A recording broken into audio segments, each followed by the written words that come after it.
the Christmas Eve chimney sweep death. Welcome back to Mindful Musings, where mysteries unfold like morning mist over an English village. I'm your host, William, and today I'm bringing you a tale of deception and death that Miss Marple herself would find most intriguing. Before we begin unraveling this Christmas tragedy, I'd love to know which corner of the world you're joining us from today. Your comments warm my heart like a cup of tea on a winter's day. Now, settle in as we explore the curious case of the Christmas Eve chimney sweep death. Chapter 1. The Sweep's Final Service. The village of Little Bramley wore December like a well-loved coat, comfortable despite the chill that crept through ancient stone walls and rattled window panes. Miss Jane Marple arrived at Thornfield Manor on December 23rd, responding to an invitation from her old friend, Lady Beatrice Thornfield, to spend Christmas at the grand estate that dominated the village's northern edge. "Jane, how wonderful you could come," Lady Beatrice greeted her warmly, though Miss Marple noticed the slight tremor in her friend's hands as she poured the welcoming tea. "I do hope you don't mind the preparations. We're having quite a gathering this year." The manor buzzed with activity. Servants polished silver, arranged holly along the mantels, and the sweet scent of baking mincemeat pies drifted from the kitchens. Through the drawing-room windows, Miss Marple observed a van marked, "Jeremiah Crow, Master Sweep, Chimneys Cleaned and Certified, parked in the drive." "Mr. Crow comes highly recommended," Lady Beatrice explained, following Miss Marple's gaze. "Though I must say, his prices seem to increase with each visit. Last month he found critical structural damage in the east wing chimneys that cost us a fortune to repair." A stocky man in soot-stained clothes emerged from the van, carrying an assortment of brushes and rods. Jeremiah Crow had the bearing of someone who knew his worth, his movements confident as he directed his young assistant, Tommy Pike, to unload more equipment. "The dining-room chimney first, as requested, your ladyship," Crow called out, touching his cap. "We'll have them all spotless for tomorrow's festivities." Miss Marple spent the afternoon renewing acquaintances with the household. Lord Thornfield, a distinguished gentleman with tired eyes, managed a distracted greeting before returning to his study. Their son, Edgar Thornfield, had arrived from London with his wife Catherine, a nervous woman who jumped at sudden sounds. "We nearly didn't come," Catherine confided to Miss Marple during tea. "After what happened to the Weatherby's house last month, their chimney caught fire on a cold night. Poor Mr. Weatherby didn't make it out." "How dreadful," Miss Marple murmured, her keen eyes noting Catherine's white knuckles as she gripped her teacup. The afternoon wore on with the sounds of Crow's work echoing through the manor, scraping, brushing the occasional fall of soot. His assistant Tommy could be heard receiving sharp instructions, Crow's voice carrying through the walls with authoritative precision. At 4 o'clock, Mrs. Morrison, the housekeeper, brought fresh tea to the drawing-room. A woman of 60 with iron-grey hair and impeccable posture, she moved with the efficiency of long service. "That Crow's taking his time with the dining-room chimney," she observed disapprovingly. "Been at it near 2 hours now. The fire's been out since morning, but he insisted on checking it again before starting." A muffled shout suddenly echoed from somewhere above, followed by a heavy thud that seemed to shake the ceiling. Lady Beatrice's teacup rattled against its saucer. Tommy Pike burst into the drawing-room moments later, his young face pale beneath the soot. "Please, your ladyship, there's been an accident. Mr. Crow, he's collapsed in the chimney. I think he's dead." Chapter 2. Smoke Without Fire. The dining room had transformed into a scene of controlled chaos. Dr. Marcus Fairweather, who fortunately had been visiting the village, knelt beside the fireplace where Jeremiah Crow's body had been pulled from the chimney opening. The sweep's face bore the telltale cherry-red colouring that made the doctor's diagnosis swift and grim. "Carbon monoxide poisoning," Dr. Fairweather announced, rising slowly. His usually cheerful demeanour had vanished. "But this shouldn't have happened. The fire's been out for hours." Inspector Roland Hutchins of the county police arrived within the hour, bringing the December cold with him. A methodical man with sharp grey eyes, he immediately secured the dining room and began his preliminary examination. "The flue was blocked," Tommy Pike explained shakily, wrapped in a blanket Mrs. Morrison had provided. "Mr. Crow sent me up to the roof to check. Found it stuffed with rags and newspaper, packed tight as you please. But that's not the worst of it." The young man pointed to the fireplace with a trembling finger. There was a fire lit below while he was in there. Small one, hidden behind the andirons where he couldn't see it from inside the chimney. Someone wanted the smoke to rise up with nowhere to go but into his lungs. Miss Marple observed the scene quietly from her corner chair, her knitting needles clicking rhythmically. She noticed details others might overlook: the fresh scratches on the hearthstone, a small piece of red fabric caught on the grate, and most curiously, a faint smell of paraffin that shouldn't have been there. Lord Thornfield entered the room, his face grave. "This is appalling. Who would do such a thing? Crow was just a tradesman doing his work." "Perhaps," Inspector Hutchins said carefully. "Someone had a reason to want Mr. Crow dead. I'll need to speak with everyone who knew he would be here today." Mrs. Morrison stepped forward. Half the village knew. Mr. Crow boasted about his appointment at the manor to anyone who'd listen at the Shepherd's Rest pub. Said it would be his most profitable Christmas season yet. Edgar Thornfield frowned. "Profitable? For chimney sweeping?" "Mr. Crow had a reputation," Mrs. Morrison continued, her tone disapproving. "Always finding problems that needed expensive repairs. Happened to the Weatherbys, the Clarks, even poor Mrs. Ashworth at Rose Cottage." Miss Marple looked up from her knitting. "Mrs. Ashworth? Isn't she the widow who moved here after that terrible house fire in Southampton?" "The very same," Lady Beatrice confirmed. "Lost her husband in that fire. Chimney defect, they said. She came here seeking peace. Bought Rose Cottage 6 months ago. Sweet woman, though she keeps to herself." Inspector Hutchins made notes. "And Crow worked on her cottage?" "Last month," Mrs. Morrison replied. "Found major problems, he claimed. Cost her nearly £1,000 in repairs." Tommy Pike suddenly spoke up. Mr. Crow kept records of all his jobs in his van. Said insurance companies paid better when you had proper documentation. The inspector immediately dispatched a constable to examine the van. Meanwhile, Miss Marple had risen from her chair and was examining the fireplace with interest. "Inspector," she said mildly, "this piece of red fabric caught on the grate. It appears to be from a Christmas stocking, the kind one might hang by the fireplace. Yet Lady Beatrice mentioned they hadn't decorated this room yet." Catherine Thornfield had been silent until now, but suddenly she gasped. "The Weatherbys had red stockings.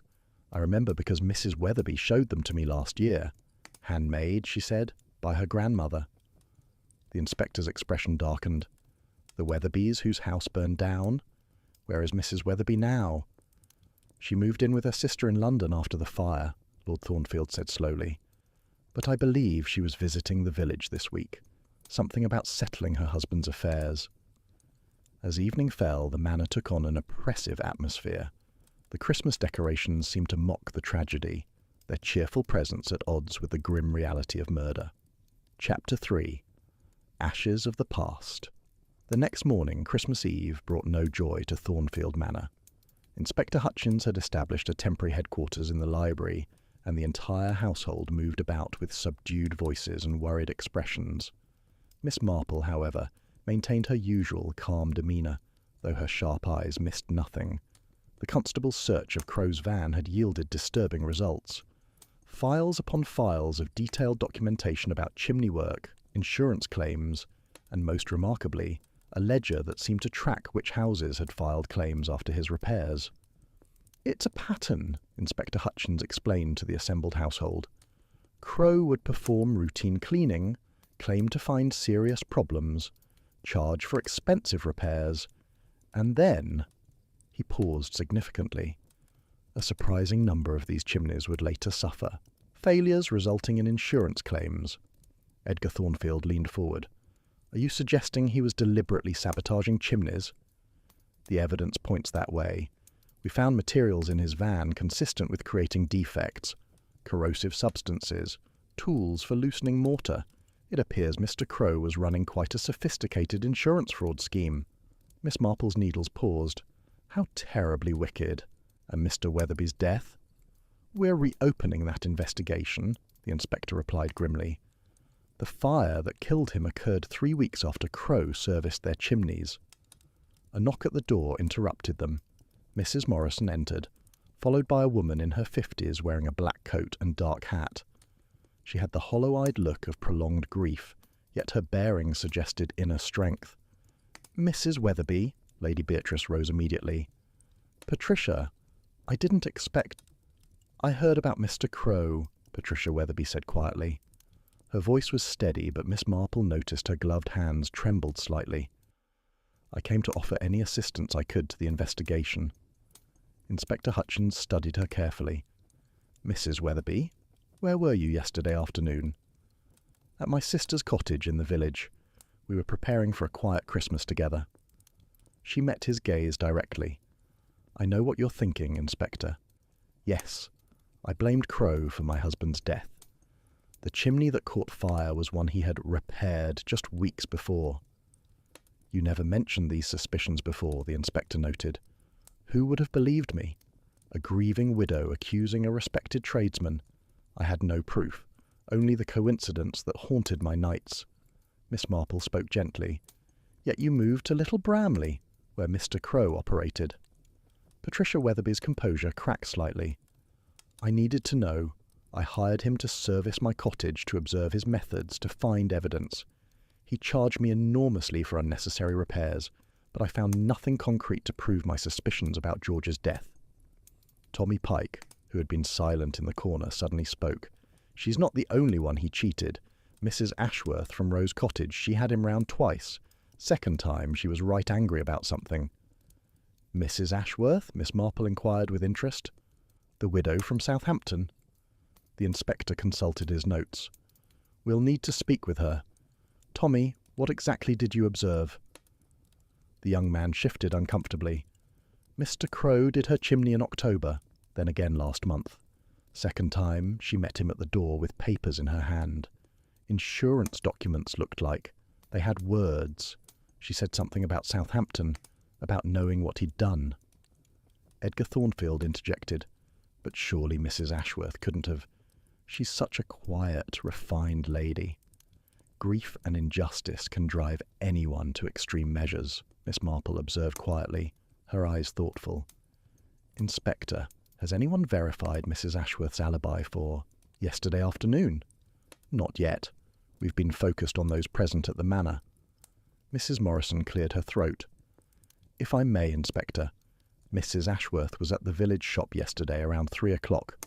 I saw her purchasing paraffin. Said her cottage heating had failed." The inspector's eyebrows rose. "Paraffin? Miss Marple mentioned smelling paraffin near the fireplace." The room fell silent as the implications settled over them. Patricia Weatherby sank into a chair, her face pale. Another widow, another victim of that man's greed. Miss Marple's knitting needles resumed their rhythm.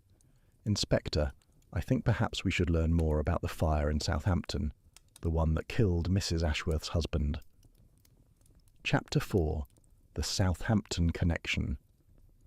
Boxing Day dawned grey and bitter cold, matching the mood that had settled over Little Bramley. Inspector Hutchins had spent Christmas Day pursuing inquiries, and now sat in the Thornfield Library with a thick folder of reports from the Southampton police. Miss Marple sat across from him, her knitting forgotten in her lap as she studied the photographs and documents spread across the table. Lady Beatrice had provided tea, but it grew cold as they absorbed the grim details. "The Southampton fire occurred 18 months ago," Inspector Hutchins began. "Robert Ashworth, age 52, died of smoke inhalation when fire broke out in their home's chimney system. The insurance investigation found evidence of structural defects that caused the fire to spread into the walls." "And the chimney had been serviced?" Miss Marple inquired. 6 weeks prior, by a company called Southern Sweep Services." The inspector pulled out another document. "The company dissolved shortly after the fire. The owner, a Mr. James Carpenter, apparently disappeared." Miss Marple examined a photograph from the insurance file. "This Mr. Carpenter bears a remarkable resemblance to Jeremiah Crow, allowing for a beard and spectacles." "We thought the same. We've confirmed through fingerprints. James Carpenter and Jeremiah Crow were the same person." A knock interrupted them. Constable Warren entered with a slim, dark-haired woman in her 40s. Margaret Ashworth had an ethereal quality, her pale face dominated by large grey eyes that held depths of sorrow. "Mrs. Ashworth, thank you for coming," Inspector Hutchins said formally. "Please, sit down." She took the offered chair with composed grace, though Miss Marple noticed her hands clutched her purse tightly. "You know why we've asked you here," the inspector continued. "We've discovered that Jeremiah Crow was actually James Carpenter, the man who serviced your chimney before the fire that killed your husband." Margaret Ashworth's composure never wavered. "I suspected as much when I first saw him here. The beard and spectacles were gone, but I recognized his voice, his mannerisms." "Why didn't you report this to the police?" "With what proof? A widow's intuition?" Her voice held bitter irony. "I hired him to service my cottage chimney to be certain. When he came, I studied him closely. It was definitely the same man." Miss Marple leaned forward. "The second time he came to your cottage, you confronted him?" "Yes." Margaret's voice was barely a whisper. "I showed him Robert's photograph, the insurance reports. He laughed, said I couldn't prove anything, said Robert was just another careless homeowner who didn't maintain his property." "That must have been very painful," Miss Marple said gently. Margaret's composure finally cracked. "Painful? He murdered my husband for money and laughed about it. Robert was everything to me. We had no children, just each other. And that monster took him from me for the sake of insurance fraud." Inspector Hutchins consulted his notes. "Mrs. Ashworth, where were you on December 23rd between 3 and 5 in the afternoon?" "At my cottage, alone. My heating had failed and I was trying to light the paraffin heater I'd purchased." "Can anyone verify that?" "No. I live alone, Inspector, by choice and necessity." Tommy Pike, who had been asked to attend, shifted nervously. "Mrs. Ashworth, that day when you had words with Mr. Crow, you said something else. Something about justice." Margaret looked at the young man steadily. "I told him justice would find him eventually, that men like him always pay for their crimes." "And you decided to be that justice?" Inspector Hutchins pressed. "If I had," Margaret replied calmly, "would anyone here blame me? He killed at least 2 people with his greed. How many more would have died if he'd continued?" Lady Beatrice, who had been listening from the doorway, spoke up. "Mrs. Ashworth, I understand your loss, truly.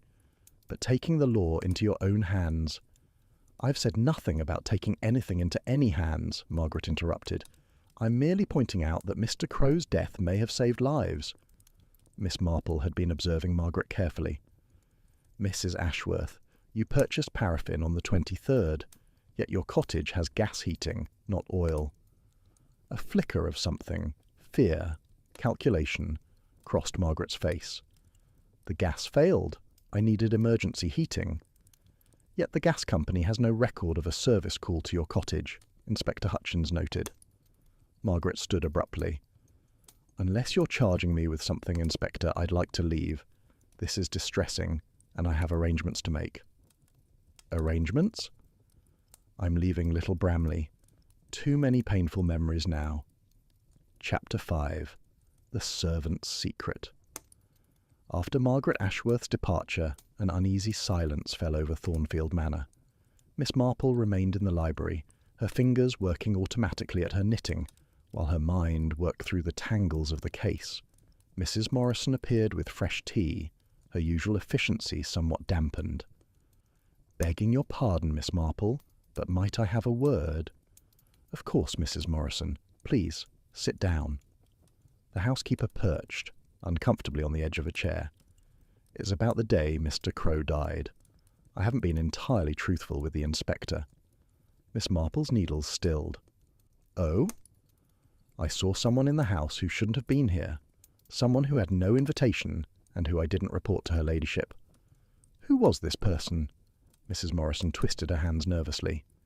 "You must understand, Miss Marple, in service we sometimes see things we're meant to forget. 30 years I've been with the Thornfield family. I've kept their secrets, turned blind eyes when necessary." "But this is murder, Mrs. Morrison." "Yes." The word came out as a sigh. "It was Patricia Weatherby. She was in the manor that afternoon near the dining room. I saw her from the back stairs around 3:30. Miss Marple set down her knitting entirely. "Mrs. Weatherby claimed she was at her sister's cottage." "I know what she claimed, but I saw her clear as day.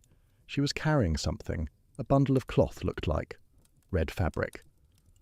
"The piece found on the grate," Miss Marple murmured. Did you speak to her? No, she didn't see me. She went into the dining room, was there maybe 10 minutes, then left through the garden door. I thought perhaps she'd come to speak with Lady Beatrice and got lost.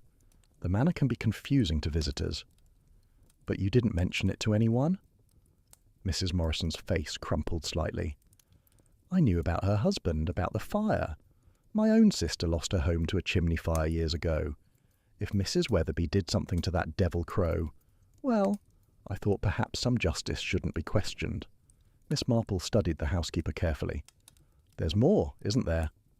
Mrs. Morrison nodded miserably.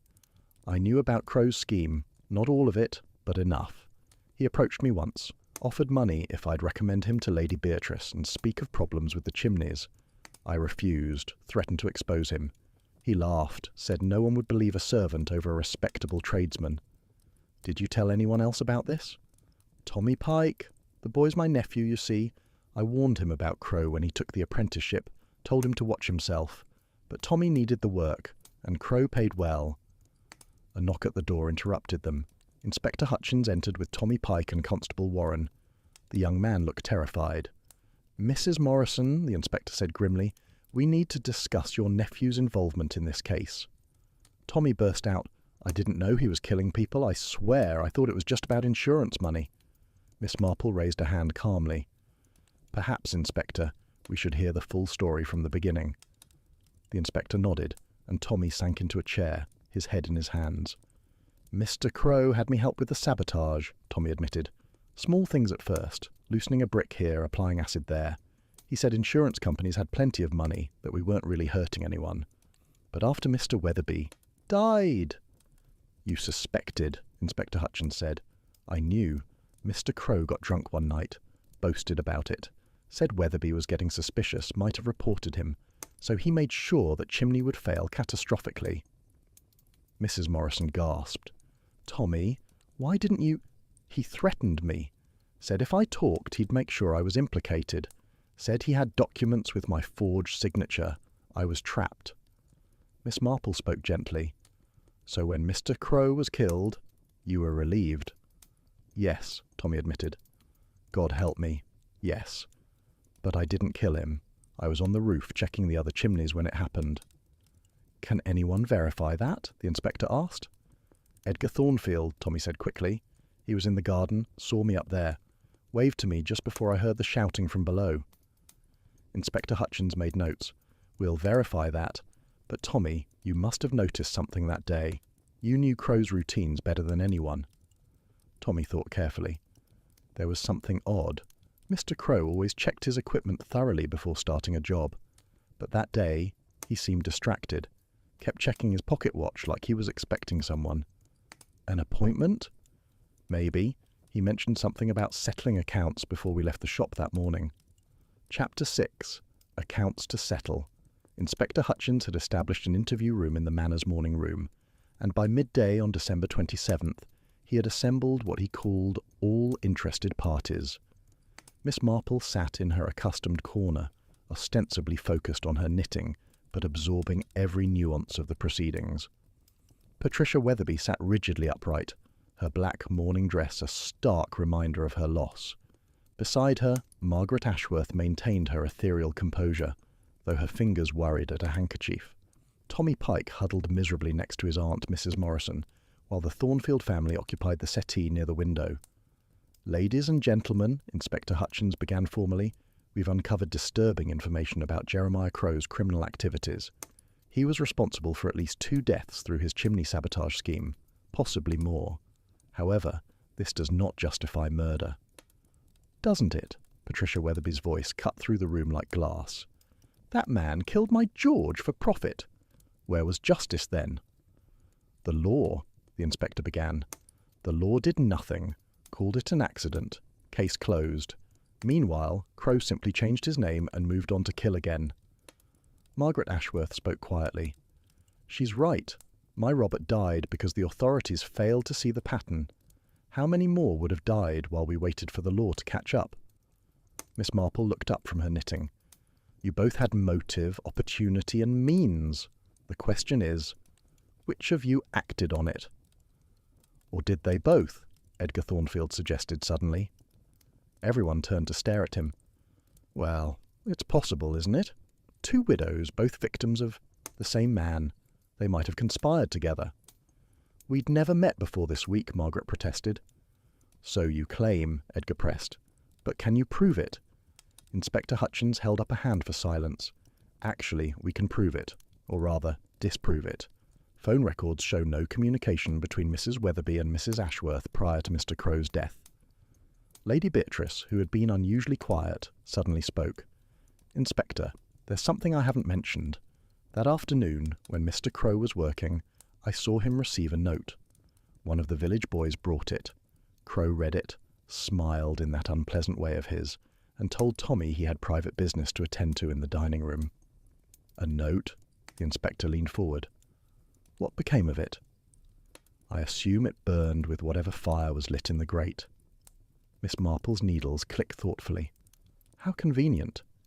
Inspector, have you examined Mr. Crow's financial records thoroughly? We've found his various bank accounts under both names, substantial deposits corresponding with insurance payouts from his victims' claims. But what about withdrawals? Any large, regular payments? The inspector consulted his notes. Actually, yes. Monthly payments of £500 to an account in London. We're still tracing it. Tommy Pike suddenly straightened. That would be to Mr. Fletcher. Everyone stared at the young man. Who's Mr. Fletcher? Inspector Hutchins demanded. I don't know exactly, but Mr. Crow mentioned him sometimes.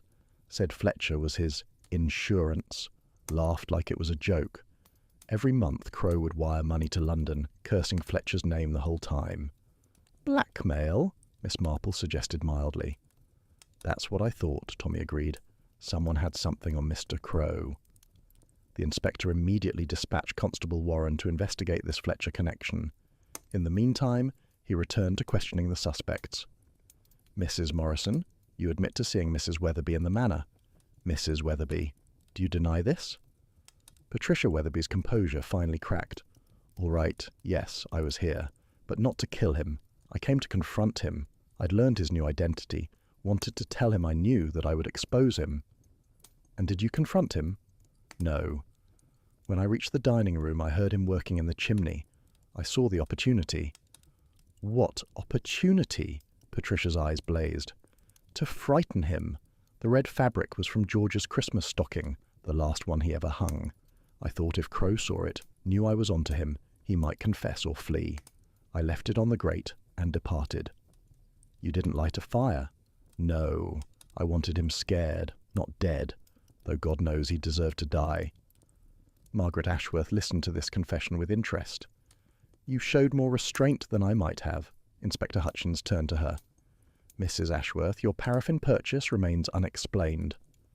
I've told you. Heating emergency. Miss Marple spoke up. Mrs. Ashworth, the shopkeeper mentioned you seemed quite agitated that day. You purchased matches as well, though your cottage has electric lighting and gas heating. Margaret's calm finally wavered. You're all looking for someone to blame. Yes, I hated Crow. Yes, I wanted him dead. But wanting and doing are different things. Not always, Miss Marple observed gently. Sometimes the heart acts when the mind hesitates. Chapter 7. The Blackmailer's Tale. The next morning brought unexpected developments.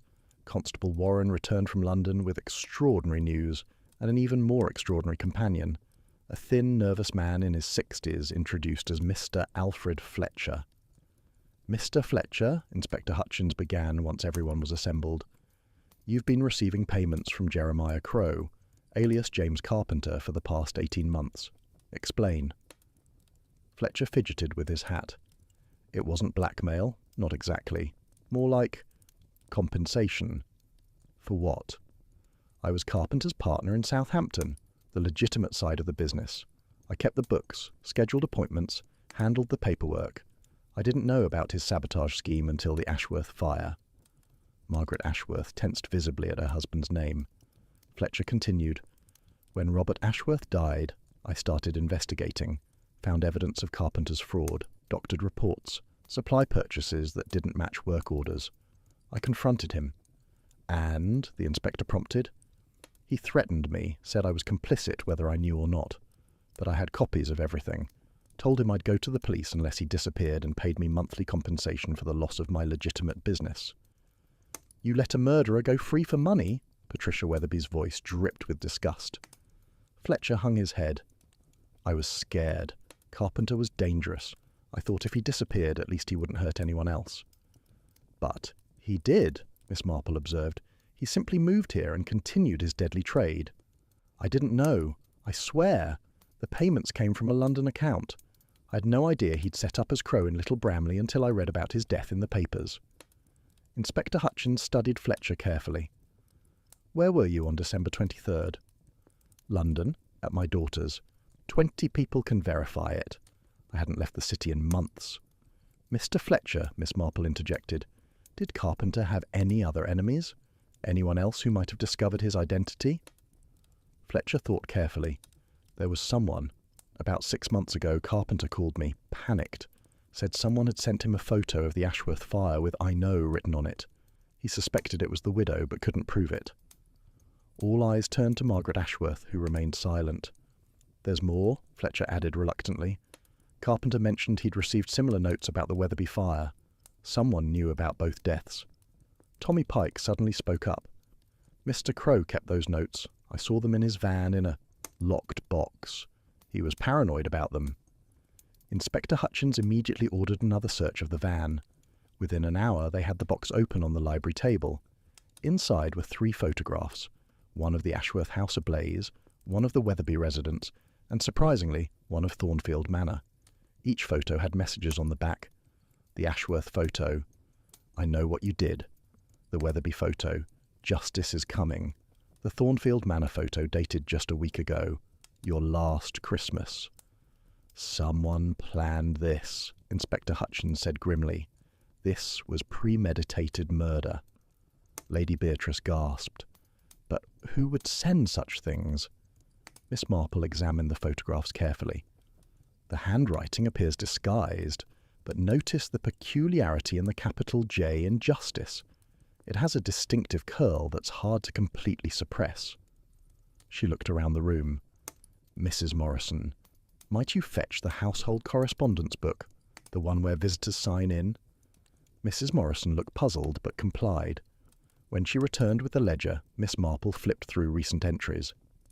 Here, she said, pointing to a signature from 3 weeks prior. Someone signed in as J. Smith to deliver a package. Notice the capital J. The similarity was unmistakable. But J. Smith could be anyone, Edgar protested. Look at the date, Miss Marple continued. December the 2nd. Mrs. Morrison. What was delivered that day? The housekeeper checked her records. A package for Mr. Crow, actually. He was here checking the chimneys for the initial assessment. The package was forwarded to him. The 3rd photograph, Inspector Hutchins said slowly. Someone delivered their threat directly. Someone with access to this house, Miss Marple added meaningfully. Someone who knew exactly when Crow would be here. The room fell silent as the implications sank in. The killer wasn't just someone seeking revenge. They were someone with intimate knowledge of Thornfield Manor's operations. Mrs. Morrison paled. But that means it's someone on staff or family. Lord Thornfield stood abruptly. This is absurd. You're suggesting one of us is a murderer. I'm suggesting, Miss Marple said calmly, that someone in this room has been playing a very long and careful game. The question is, who had both motive and opportunity? Chapter 8. The Patient Planner. The tension in Thornfield Manor had become almost unbearable. Inspector Hutchins had requested that no one leave while he pursued this new line of inquiry. Miss Marple, meanwhile, had withdrawn to the conservatory with her knitting, claiming she needed quiet to think. It was there that Catherine Thornfield found her an hour later. Miss Marple, Catherine said hesitantly, might I speak with you privately? Of course, my dear. Sit down. You look troubled. Catherine perched nervously on the edge of a wicker chair. I haven't been entirely honest about something. Edgar doesn't know, and I'd prefer to keep it that way. Miss Marple's needles never paused. Go on. I knew Jeremiah Crow before. Not well, but My younger sister died in a house fire 5 years ago in Birmingham. The investigators suspected chimney problems, and the chimney had been serviced by a man named Carpenter. The same man, Miss Marple said. It wasn't a question. I suspected so when I first saw Crow here. The way he walked, his manner of speaking. I started investigating, contacted other families who'd lost people in chimney fires after his service. And you found a pattern. 3 deaths in Southampton, 2 in Birmingham. Who knows how many others? All after James Carpenter, or one of his aliases, had worked on their chimneys. Miss Marple looked at Catherine carefully. Did you send those photographs to Crow? Catherine's hands twisted in her lap. The first 2, yes. I wanted him to know someone was watching, that his crimes hadn't gone unnoticed. But the third one, the Thornfield Manor photo, that wasn't me. You're certain? Absolutely. I was as surprised as anyone when it appeared. Someone else knew what I was doing and added their own threat. Did you plan to kill him? Catherine met Miss Marple's gaze directly. I planned to expose him. I'd gathered evidence, was preparing to go to Scotland Yard after Christmas. But then he died, and I thought, perhaps justice had found its own way. Before Miss Marple could respond, shouting erupted from the main house. They hurried back to find chaos in the library. Tommy Pike was being restrained by Constable Warren, while Inspector Hutchins stood over a collection of items spread on the table. Found these hidden in the gardener's shed, the constable explained. Paraffin-soaked rags, matches, and this. He held up a chimney sweep's brush with suspicious dark stains. It's not mine, Tommy protested. I've never seen those things before. Mrs. Morrison was weeping. Tommy couldn't have. He's not capable of murder. Inspector Hutchins looked grim. The evidence suggests otherwise. Tommy had means, motive, and opportunity. He knew Crow's routines, had access to the tools, and by his own admission, Crow was threatening him. But I was on the roof, Tommy insisted. Edgar Thornfield shifted uncomfortably. Actually, Inspector, I should clarify my earlier statement. I did see Tommy on the roof, but not continuously. He could have climbed down and back up again. Tommy stared at Edgar in betrayal. Mr. Edgar, you know I didn't. I'm simply telling the truth, Edgar said stiffly. Miss Marple had been examining the seized items carefully. Inspector, these rags smell of paraffin, certainly, but notice the colour. They're white cotton. The fabric caught on the grate was red wool. Perhaps there were multiple pieces of fabric involved, the inspector suggested. Perhaps. But look at this brush. The stains are blood, presumably, but notice how they're distributed. If this was used in the attack, the pattern would be different. This looks more like someone dipped the brush in blood after the fact. You're suggesting the evidence was planted? I'm observing inconsistencies, Miss Marple replied mildly. Lord Thornfield, who had been silent, suddenly spoke. Inspector, this has gone far enough. You're terrorizing innocent people. My wife is near collapse, our Christmas is ruined, and now you're arresting servants on flimsy evidence. A man is dead, Lord Thornfield, the inspector reminded him. A criminal is dead, Lord Thornfield corrected. A man who caused multiple deaths for profit. Forgive me if I don't mourn him. Lady Beatrice placed a calming hand on her husband's arm. Charles, please. But Lord Thornfield shook her off. No, Beatrice, I won't stand by while this inspector harasses our household. Crow got what he deserved. The room fell silent at this outburst. Miss Marple studied Lord Thornfield with new interest. Lord Thornfield, she said quietly, you were in your study during the time of the murder. Can anyone verify that? His face reddened. Are you suggesting I killed the man? I'm asking a simple question. I was alone, working on correspondence, but I hardly see why I need an alibi in my own home. Inspector Hutchins stepped forward. Lord Thornfield, I'll need to see this correspondence. This is preposterous, Lord Thornfield blustered, but something in his expression had changed. Fear flickered behind the indignation. Chapter 9. Threads Unravelling. That evening the investigation took an unexpected turn. Lord Thornfield's correspondence revealed something shocking. A letter dated December 20th from a private investigator in London confirming James Carpenter's identity as Jeremiah Crow, along with a detailed report of his crimes. You knew, Inspector Hutchins said accusingly.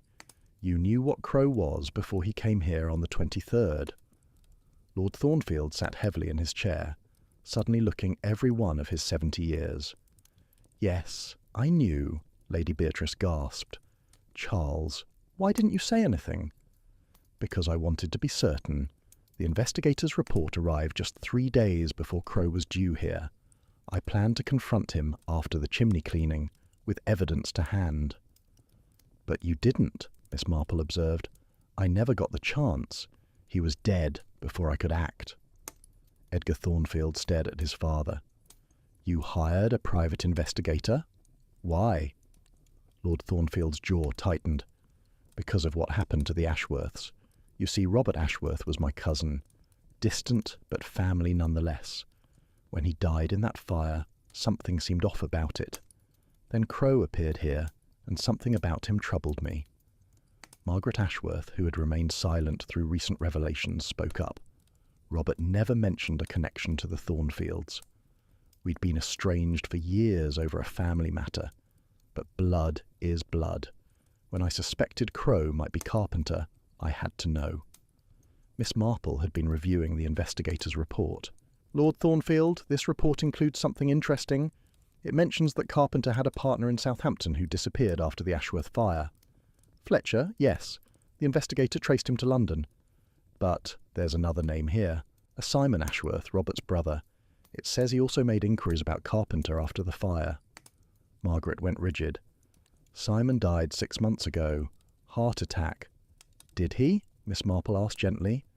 Or is that what you told people? All eyes turned to Margaret Ashworth. Her ethereal composure finally cracked completely. How did you know? She whispered. Several small things, Miss Marple replied. You spoke of Robert as if from a wife's perspective, but occasionally your phrasing suggested a different relationship. You knew details about the fire that weren't in the public reports.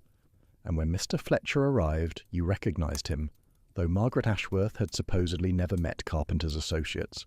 Inspector Hutchins stood slowly. Are you saying this isn't Margaret Ashworth? This is Simon Ashworth, Miss Marple said quietly. Robert's brother, who has been posing as his widow. The person they'd known as Margaret crumbled entirely, the feminine facade dropping away to reveal exhausted masculine features beneath carefully applied makeup. My God, Lady Beatrice breathed. Simon Ashworth's voice when he spoke was different, deeper, raw with emotion. Robert was everything to me. My brother, my best friend. When he died in that fire, I knew it wasn't an accident. Margaret, his actual wife, had left him years before. I'd been caring for him. So, you assumed her identity? I had to. No one takes a grieving brother seriously, but a widow gets sympathy, access, information. I learned to walk like her, talk like her. I became her to find Robert's killer. And you found him, Inspector Hutchins said. Yes, I traced Carpenter to Little Bramley, to his new identity as Crow. I took the cottage, waited, planned. You killed him. Simon looked up and his eyes were fierce. Yes, I killed him. I sent him the photographs to frighten him. I arranged to be at the manor that day. Mrs. Morrison, you didn't see Patricia Weatherby in the house. You saw me in similar clothing. I knew Patricia would be suspected. 2 grieving widows in the same village. It was perfect misdirection. How did you do it? Inspector Hutchins asked. I soaked rags in paraffin and stuffed them in the chimney the night before, when I knew the manor would be empty during evening service. On the day, I lit a small fire using a delayed ignition device, sulfuric acid and potassium chlorate, timed to react after I'd left. The smoke had nowhere to go but into Crow's lungs. And the knitting? Simon almost smiled. A touch of poetry. I found it in the manor's sewing room already started. The pattern name seemed appropriate, the lover's knot, though in this case it was a brother's love that tied the noose. Tommy Pike stared in horror. You were going to let me take the blame. No, Simon said firmly. If you'd been formally charged, I would have confessed. I just needed time to get my affairs in order. You mean to disappear? Inspector Hutchins said, Margaret Ashworth needs to die properly. Simon Ashworth is already dead to the world. Miss Marple spoke sadly. But you can't run from what you've done. The guilt will follow you. Guilt? Simon's laugh was bitter. The only guilt I feel is that I didn't stop Crow sooner. How many people died because I was too slow? Chapter 10. Miss Marple's knitting. The drawing room at Thornfield Manor had been restored to something approaching normalcy, though the events of the past week had left invisible scars on all present. It was December 30th, and Inspector Hutchins had returned for what he called final clarifications. Simon Ashworth, still in his Margaret persona for legal reasons, sat with dignity despite the handcuffs. The revelation of his true identity had shocked the village, but there was an undercurrent of sympathy for his tragic motivation. "Before we conclude," Inspector Hutchins said, "there are some matters that need addressing. Miss Marple, you seem to suspect Mr. Ashworth's true identity early on. What gave it away?" Miss Marple's needles clicked steadily as she spoke. "Small things, Inspector. The way Margaret held her teacup, with the handle between thumb and forefinger, rather than the more typical feminine grip. The stride length when walking, slightly too long despite the careful practice. But what really convinced me was the knowledge of technical details about the fire that Robert Ashworth's wife couldn't have known." "You could have exposed me sooner," Simon said quietly. "Yes," Miss Marple agreed, "but I wanted to understand the full picture first. You see, this case was never just about one murder. It was about a web of crimes, each creating the next." She looked around the room. Jeremiah Crow killed at least 3 people through his chimney sabotage. His greed created widows and orphans. But his death, while perhaps understandable, was still murder. "Justice," Simon corrected. "Revenge," Miss Marple countered gently. "Justice would have been exposing him, seeing him tried for his crimes. Your brother Robert would not have wanted this." Simon's composure cracked. "How would you know what Robert wanted?" "Because I know you loved him, and love, true love, doesn't seek to multiply tragedy." Patricia Weatherby, who had been cleared of suspicion, spoke up. "I might have done the same in his place. When I learned what Crow had done to my George, I wanted him dead." "But you didn't kill him," Miss Marple pointed out. "You had the opportunity, the motive, but something stopped you." "Cowardice, perhaps." "Conscience," Miss Marple corrected. "The same conscience that made you leave George's stocking as a warning, rather than lighting that fire yourself."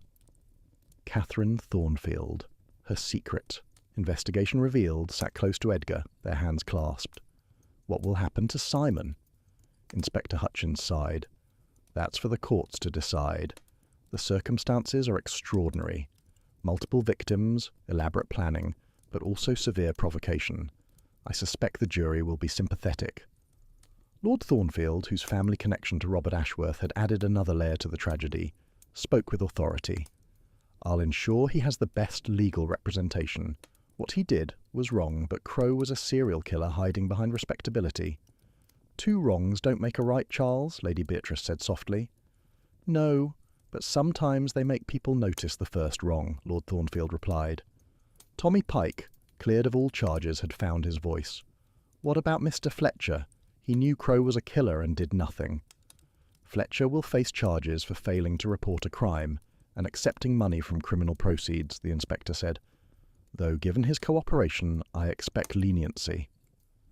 Mrs. Morrison, who had protected her nephew throughout the ordeal, asked quietly, "Will the families of Crow's victims receive compensation?" "Crow's assets will be liquidated," Inspector Hutchins explained. "The proceeds will go to his victims' families. It won't bring back their loved ones, but it's something." Miss Marple had completed her knitting, a complex pattern that she held up for inspection. "Do you know what this pattern is called?" she asked the room. "The Lover's Knot," someone suggested. "No," Miss Marple said. "It's called New Beginnings. Sometimes, after great tragedy, that's all we can do. Begin again, carrying our losses but not letting them define us." She looked directly at Simon. "Your brother's death was a tragedy. What you've done is another. But perhaps from this, some good might come. Crow's other victims now have closure. His scheme is exposed. No more families will suffer as yours did." Simon nodded slowly, tears finally flowing. "I just missed him so much. Every day without Robert was agony. When I found out it was murder, not an accident, I couldn't bear it." "Grief does terrible things to us," Miss Marple said gently, "but it also shows us the depth of our love. Your brother was fortunate to be so loved, even if that love led you astray." As the police prepared to take Simon away, he turned to Patricia Weatherby. "I'm sorry for trying to implicate you. You didn't deserve that." Patricia studied him for a moment. "We're both victims of the same man. I understand why you did what you did. I hope you find peace." After Simon was gone, the remaining company sat in contemplative silence. Finally, Lady Beatrice spoke. "This Christmas has been unlike any other." "Indeed," Miss Marple agreed, "but perhaps we've all learned something valuable." "What's that?" Edgar asked. Miss Marple's eyes were kind but serious. "That justice delayed can become justice distorted. That grief, while powerful, shouldn't be allowed to fester into revenge. And that sometimes the most ordinary people are capable of extraordinary acts, both good and evil." She stood, gathering her knitting. "If you'll excuse me, I think I'll retire. Tomorrow is New Year's Eve, after all. Time to put this year behind us and look toward better days."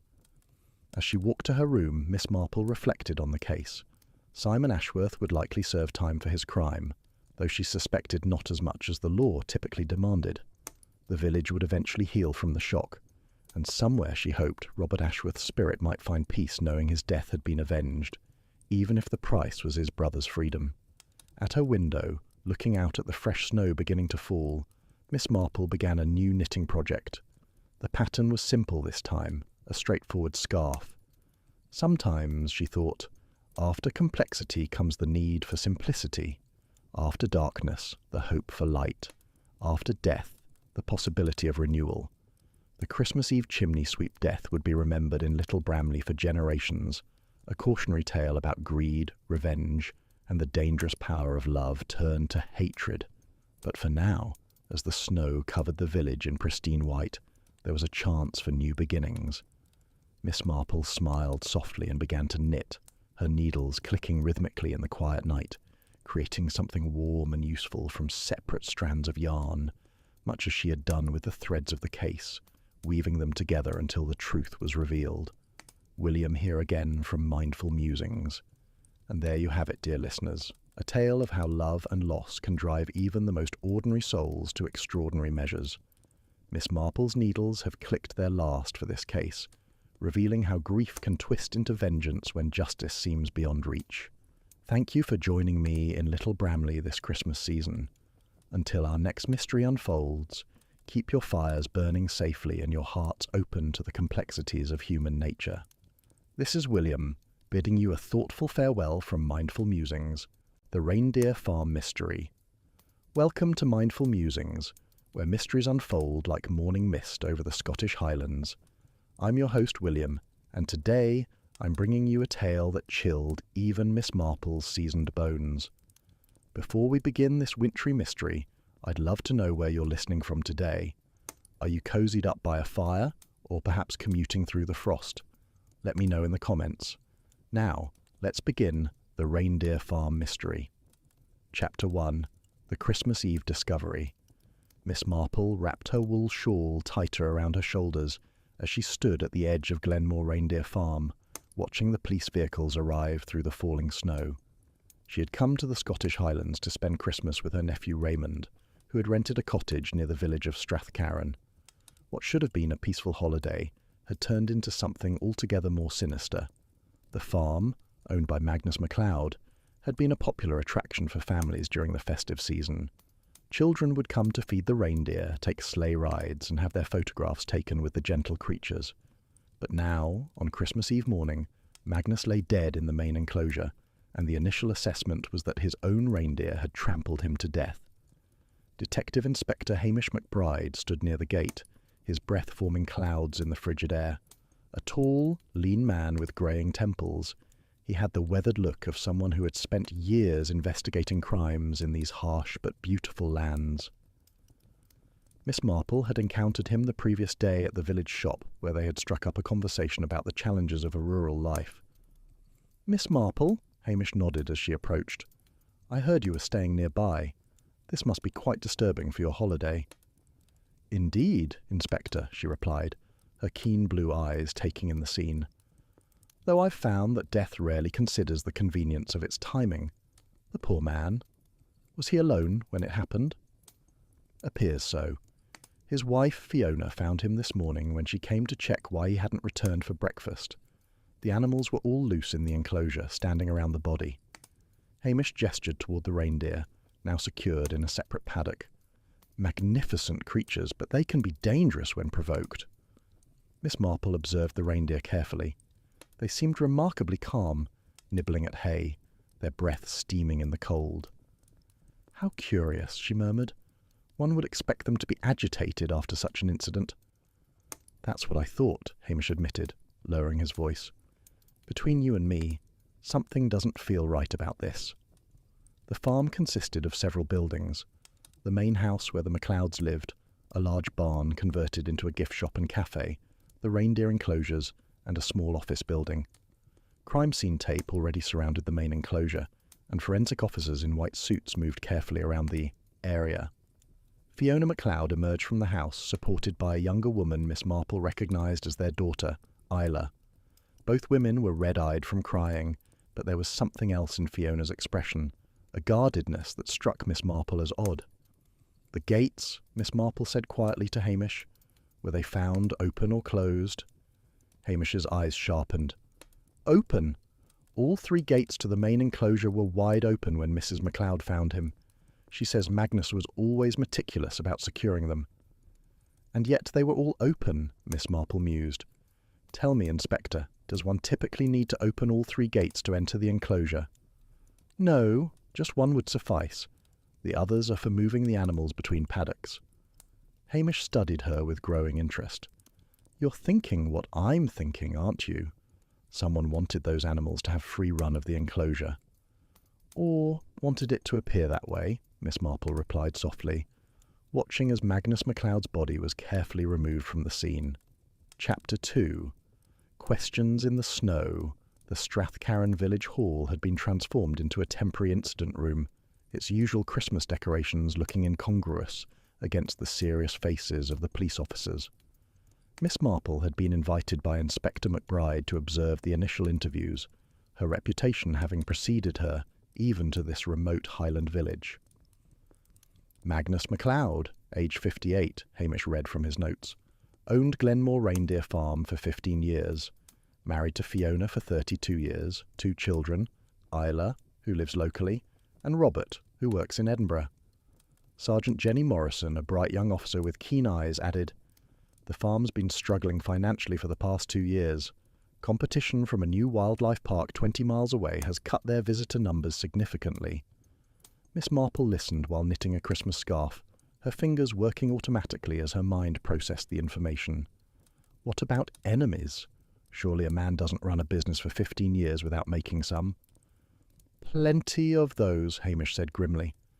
"There's been an ongoing dispute with an animal rights group called Highland Wildlife Warriors. They've been protesting the farm for months, claiming the reindeer are being exploited. Their leader, Derek Sinclair, was particularly vocal," Jenny added. "He was arrested last month for trespassing on the farm property." "Then there's the Camerons," Hamish continued. "They own Highland Adventure Park, the competing attraction. Bruce Cameron and Magnus had a very public argument at the council meeting 2 weeks ago about tourism licenses." Miss Marple's needles paused. "What sort of argument?" "Magnus accused Cameron of spreading rumours that his reindeer were diseased. Cameron denied it, but witnesses said Magnus had to be physically restrained from attacking him." The door opened and Fiona MacLeod entered, still accompanied by her daughter. She had changed into black clothing, her face pale but composed. She sat down carefully as if her bones might break. "Mrs. MacLeod," Hamish began gently, "I know this is difficult, but we need to understand what happened last night." Fiona's voice was steady but quiet. "Magnus went out to do the evening feed around 9 o'clock. He always did it himself on Christmas Eve, said it was his gift to the animals. When he didn't come back by 11, I assumed he'd gone to the village pub. He sometimes did that after a long day. Without telling you? Miss Marple asked softly. Fiona's jaw tightened slightly. We'd been having difficulties. Magnus could be stubborn, especially when he'd been drinking. Mother, Isla warned, but Fiona continued. I won't pretend our marriage was perfect. The financial stress had taken its toll. But I loved my husband, despite everything. What time did you find him? Hamish asked. Just after 6 this morning. I went to check if he'd slept in the office. He did that sometimes when we'd argued. But then I saw the gates open and the reindeer wandering freely. Magnus was... She stopped, swallowing hard. He was in the centre of the enclosure. I knew immediately he was dead. Miss Marple studied the woman carefully. There was genuine grief there, but also something else. Relief? Or was it fear? Mrs. MacLeod, she said gently, was anyone else aware of your husband's routine on Christmas Eve? Everyone knew, Isla answered for her mother. Dad made a big deal about it every year, said it was tradition that the animals deserved special treatment before Christmas. And the gates, Hamish pressed. Your husband would never leave them open. Never, Fiona said firmly. Magnus was obsessive about security. We've had problems with activists trying to liberate the animals. He installed new locks just last month. Yet, someone opened them last night, Hamish observed. Someone with a key, Fiona said quietly, and the temperature in the room seemed to drop several degrees. After the MacLeods left, Hamish turned to Miss Marple. She's hiding something. Oh, yes, Miss Marple agreed, her needles clicking steadily. But the question is whether she's hiding it to protect herself or someone else. Tell me, Inspector, who else would have keys to those gates? Chapter 3. Footprints and Secrets.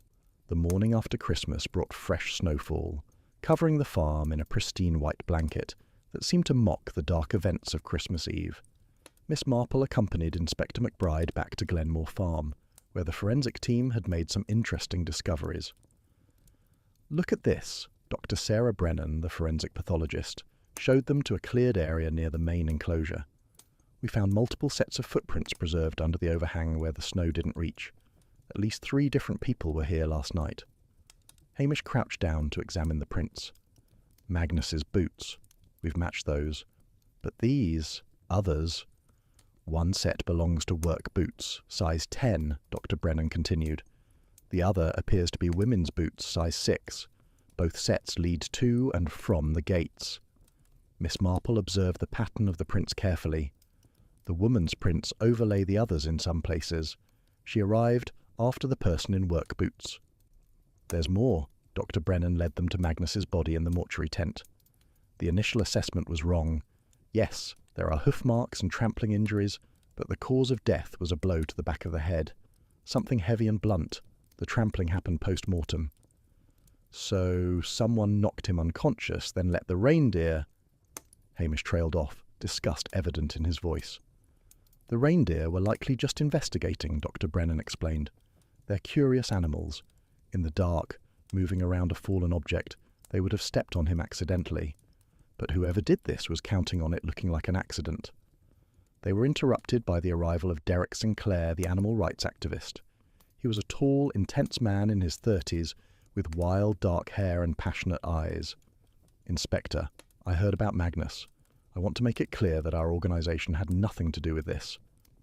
Yet, you were heard threatening him just last week, Hamish said coolly. I threatened legal action, not violence, Derek protested. We're trying to protect animals, not use them as weapons.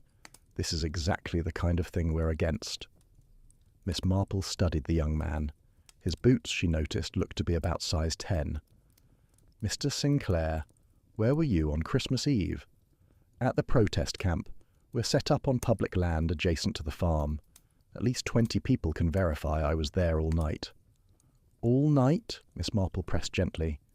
Even trustworthy people must sleep sometimes. Derek flushed. I was in my tent from midnight onwards. But before that, yes, multiple witnesses. After Derek left, they visited the farm office. Isla MacLeod was there, going through papers. Her eyes were swollen from crying, but she seemed determined to help. The finances are worse than even Mother knew, she said, showing them ledgers. Dad was 3 months behind on the mortgage. The bank was threatening foreclosure. Did he have life insurance? Hamish asked. Isla nodded slowly. A substantial policy. Mother is the beneficiary, of course. Miss Marple noticed a photograph on the desk. Magnus with a younger man who looked remarkably similar. Your brother? Robert, yes. He's driving up from Edinburgh now. Isla's expression darkened. He and Dad hadn't spoken in 2 years. Robert wanted Dad to sell the farm and retire. They had a terrible fight about it. Yet he's coming now, Miss Marple observed. Death has a way of ending feuds, doesn't it? Isla said bitterly. Even if it's too late. Jenny Morrison entered with new information. Inspector, we've found something. There's CCTV footage from the Highland Adventure Park. Their cameras pick up part of the road leading to Glenmore Farm. They crowded around Jenny's laptop to watch the grainy footage. At 9:47 p.m. on Christmas Eve, Magnus's truck was seen heading toward his farm. At 10:23 p.m, another vehicle passed, a small van that was too dark to identify clearly. At 11:45 p.m, a figure on foot was visible walking along the road's edge toward the farm. Can we enhance this? Hamish asked. Technical Services is working on it, Jenny replied. But that van, one of the protesters at the camp mentioned seeing a van like that parked near the farm's back entrance earlier that day. Miss Marple had been silent, studying the timeline. Inspector, what strikes me is the timing. If Magnus went out at 9 and was dead by, say, 10:30, why did someone else arrive on foot at 11:45? Unless, Hamish said slowly, we have 2 different people with 2 different purposes. Or, Miss Marple suggested quietly, one person making very sure their plan had worked. Chapter 4. The Beneficiary's Tale. Robert MacLeod arrived from Edinburgh that evening, his expensive car looking out of place among the farm vehicles. Miss Marple observed him from the window of the cottage where she was staying with Raymond. Robert was tall and athletic, with his father's strong features but none of Magnus's weathered roughness. He wore a well-tailored coat and carried himself with urban confidence. The next morning, Inspector McBride arranged to interview Robert at the village hall. Miss Marple was present, quietly knitting in the corner, almost invisible as people often considered elderly ladies to be. I won't pretend Dad and I were close, Robert began, his voice carefully controlled. We disagreed about everything. The farm, my career choice, my lifestyle. Your lifestyle? Hamish prompted. Robert's jaw tightened. Dad couldn't accept that I'm gay. He thought it was a phase, something I'd grow out of. When I brought my partner James to meet him 2 years ago, he threw us out, told me not to come back until I'd sorted myself out. Miss Marple's needles never paused, but she noticed how Robert's hands trembled slightly as he spoke. That must have been very painful, Hamish said sympathetically. It was, but I'd made my peace with it. I had a good life in Edinburgh, a successful career in finance. I didn't need his approval anymore. Yet you're here now, Hamish observed. For Mum and Isla, not for him. Robert's voice hardened, though I suppose that makes me look suspicious, doesn't it? The estranged son who inherits part of a failing farm. Do you inherit? Hamish asked directly. Robert laughed bitterly. Dad wrote me out of his will after our fight. Everything goes to Mum and Isla. I checked with his solicitor yesterday. That must sting, Jenny Morrison commented. Actually, it's a relief. I don't want anything from him, not even posthumously. Robert paused, then added more quietly. I just wanted him to love me for who I am. After Robert left, Bruce Cameron arrived for his interview. The owner of Highland Adventure Park was a large, florid man who seemed to fill the room with his presence. He was accompanied by his lawyer, which immediately put Hamish on alert. My client is here voluntarily, the lawyer stated. He has nothing to hide, but given the acrimonious history with the deceased, we felt legal representation was prudent. Magnus MacLeod was a dinosaur, Bruce declared, refusing to modernize, clinging to outdated methods. His farm was a health hazard waiting to happen. Strong words about a dead man, Hamish said coldly. Death doesn't make him a saint. He spread lies about my park, tried to sabotage my business. He even accused me of poisoning his reindeer last summer when one died. Completely baseless. Miss Marple looked up from her knitting. "Did any reindeer die at your park, Mr. Cameron?" Bruce shifted uncomfortably. "We had an outbreak of parasites last year. Completely different situation. All properly managed and reported. Yet, you didn't mention this when applying for your tourism license extension," Hamish noted, checking his files. The lawyer intervened. "That's irrelevant to current matters. Where is this going, Inspector?" "Where were you on Christmas Eve, Mr. Cameron?" Hamish asked directly. "At home with my wife and children. We had family visiting from Glasgow. At least 12 people can verify my whereabouts." After Cameron and his lawyer departed, Hamish turned to Miss Marple. "He's hiding something about those parasites." "Yes," Miss Marple agreed. "But is it connected to Magnus's death, or merely another example of the rivalry between them?" That afternoon, the enhanced CCTV footage arrived. The van was clearer now, a dark blue Ford Transit. More importantly, the figure walking toward the farm at 11:45 p.m. was wearing what appeared to be a long coat and a distinctive knitted hat with a bobble. "I've seen that hat," Jenny said suddenly. "Fiona MacLeod was wearing one just like it when we first arrived at the scene." The room fell silent. Finally, Hamish spoke. "We need to ask Mrs. MacLeod about her movements that night, and we need to check if she owns work boots." "Size 6 women's boots," Miss Marple reminded them gently. "But, Inspector, might I suggest we also investigate who owns size 10 work boots, and perhaps more importantly, who owns a dark blue Ford Transit van?" The investigation was beginning to reveal layers of deception, like peeling back the skin of an onion. Each revelation brought tears, but also brought them closer to the truth of what really happened in that reindeer enclosure on Christmas Eve. Chapter 5. The Activist's Confession. The protest camp was a collection of tents and temporary shelters on the public land bordering Glenmore Farm.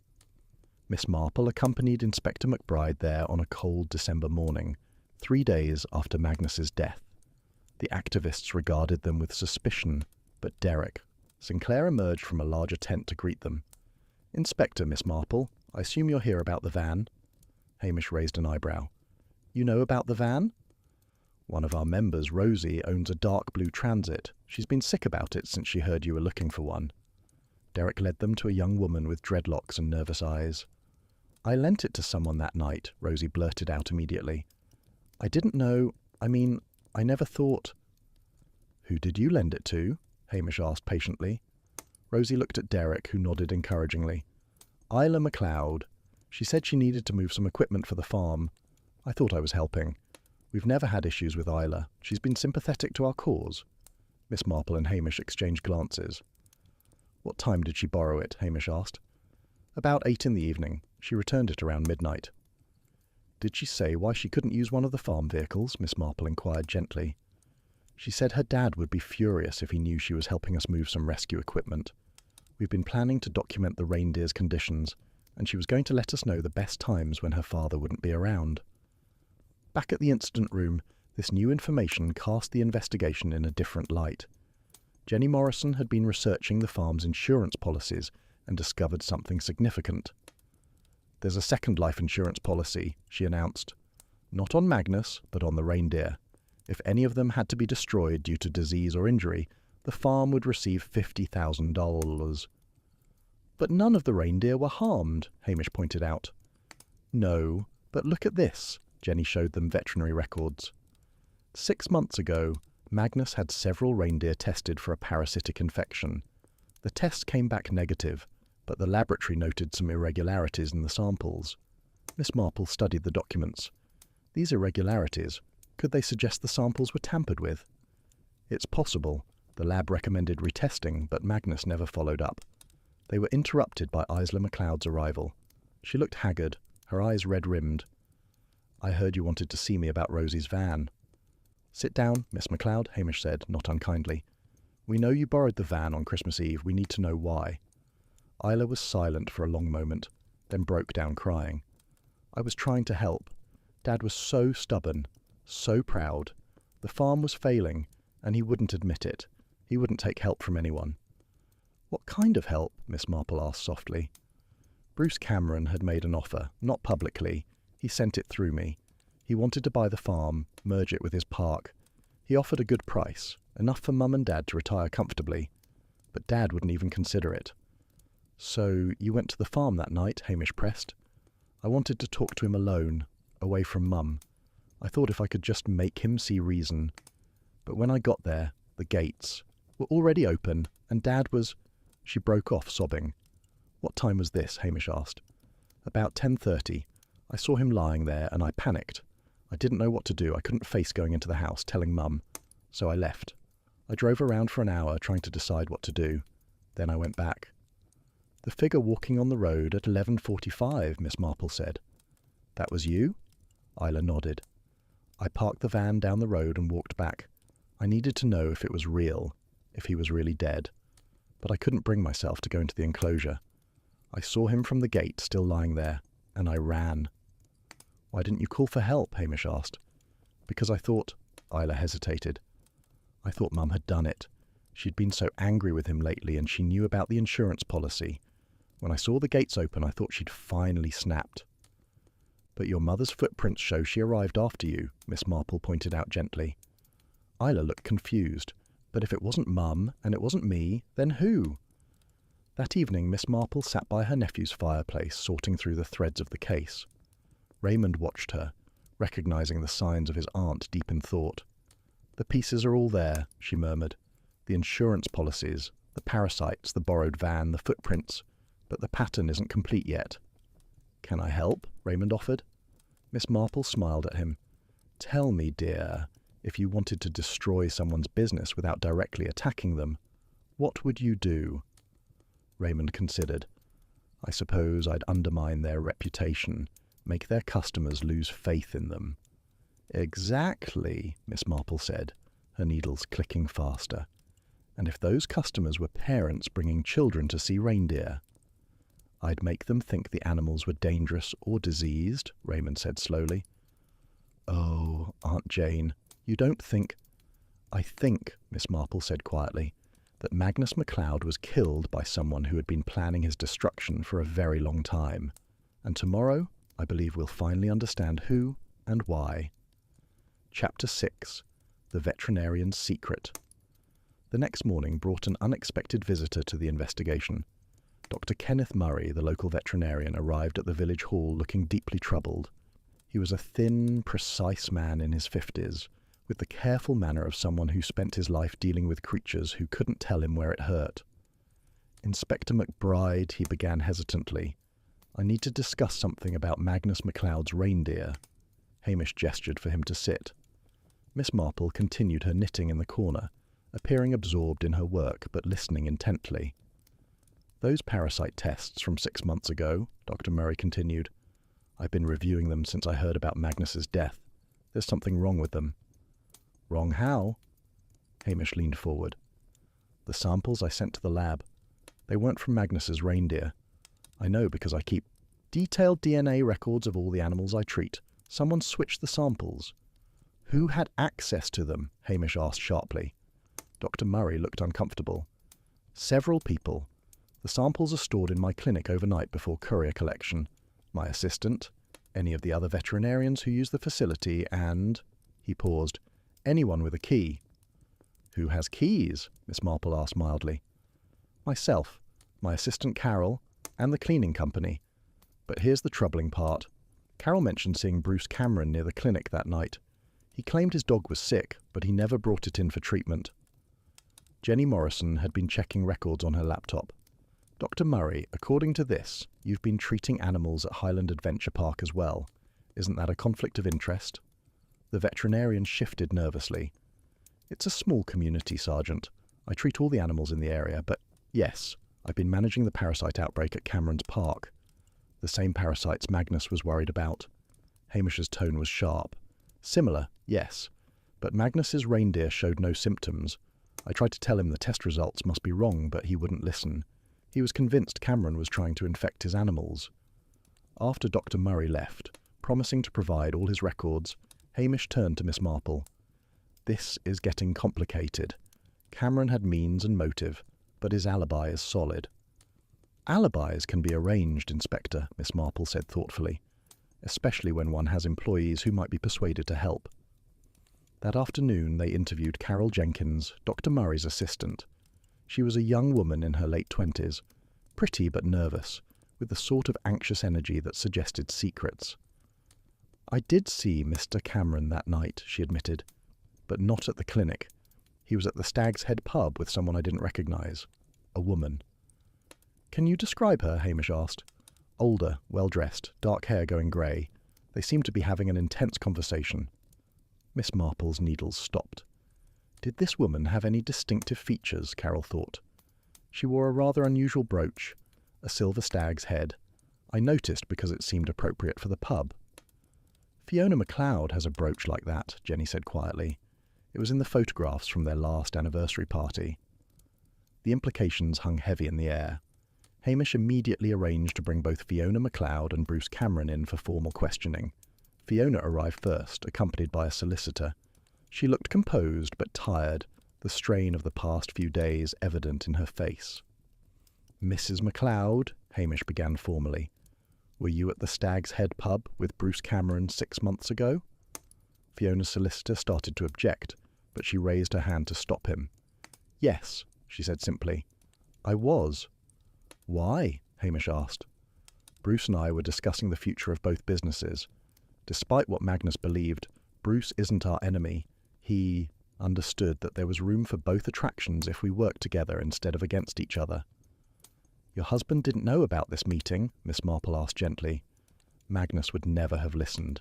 He saw betrayal everywhere, especially from me. Fiona's voice grew bitter. "He accused me of affairs, of sabotage, of wanting him dead for the insurance money. The truth is, Inspector, I was trying to save our marriage and our business. Bruce was willing to help." "Help? How?" Hamish pressed. "A partnership. His park would send overflow visitors to us during peak times, and we'd cross-promote. It would have saved us. But Magnus would rather have lost everything than work with Bruce." Bruce Cameron arrived an hour later, his lawyer in tow. He corroborated Fiona's story, but added more details. "Magnus was paranoid," Bruce stated. "He was convinced I was trying to destroy him. The truth is, I felt sorry for Fiona.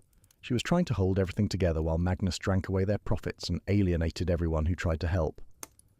"Where were you on Christmas Eve?" Hamish asked again. "At home, as I said. But—" Bruce hesitated, then continued at his lawyer's nod. "I did receive a phone call from Fiona around 9:30. She was upset. Magnus had been drinking, and they'd had another fight. She asked if my offer to buy the farm was still open." "What did you tell her?" Miss Marple inquired. "That we could discuss it after Christmas. I told her to let Magnus cool off and we'd talk in the new year." "But Magnus never got the chance to cool off," Hamish said grimly. The investigation had taken another turn, revealing a web of secrets and alliances that Magnus MacLeod never knew existed. As the sun set over the Highland village, Miss Marple reflected that the loneliest deaths were often those where the victim never truly knew the people closest to them. Chapter 7. Tracks in fresh snow. A fresh snowfall during the night had covered Strathcarron in a pristine white blanket. Miss Marple rose early, as was her habit, and was surprised to find Inspector McBride already at her nephew's door when she came down for breakfast. "Miss Marple, there's been a development. Someone tried to break into the farm's office last night. They didn't succeed, but they left clear tracks in the fresh snow. Within the hour, they were at Glenmore Farm. The attempted break-in was evident. Scratches around the lock, a broken window pane.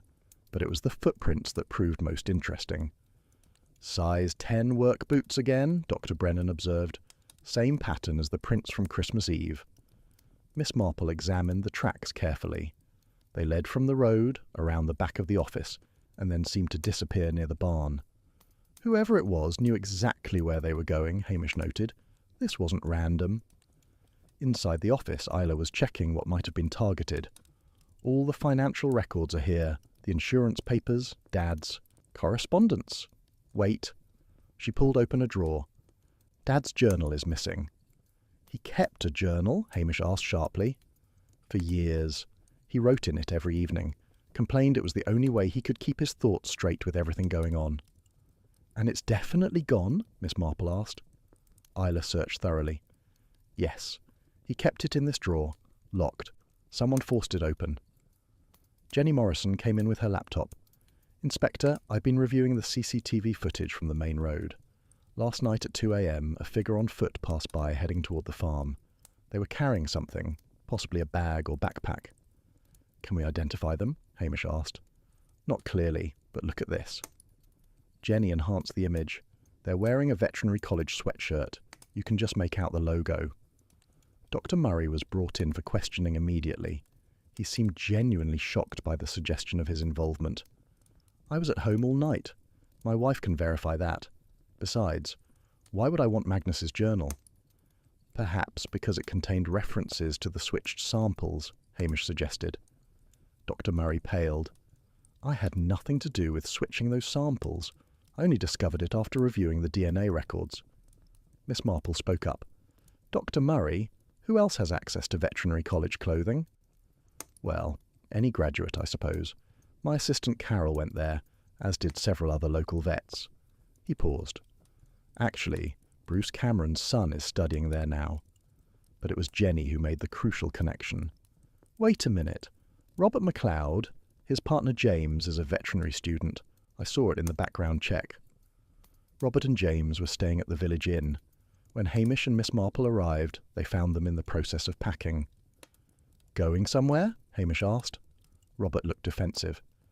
Back to Edinburgh. There's nothing more we can do here. We'll need you to stay a bit longer, Hamish said firmly. James, where were you last night? James, a slight young man with intelligent eyes, looked nervously at Robert. I was here, in our room. All night? Miss Marple asked gently. Yes. Robert stepped forward protectively. Why are you questioning him? He didn't even know my father. But he knew about the journal, didn't he? Miss Marple suggested. You told him about your father's habit of writing everything down. James looked trapped. I didn't. I mean, yes, Robert mentioned it, but... James, just tell them, Robert said quietly. James sighed deeply. I went to the farm last night, but not to steal anything. I wanted to understand. Robert's been so torn up about his father, about their relationship.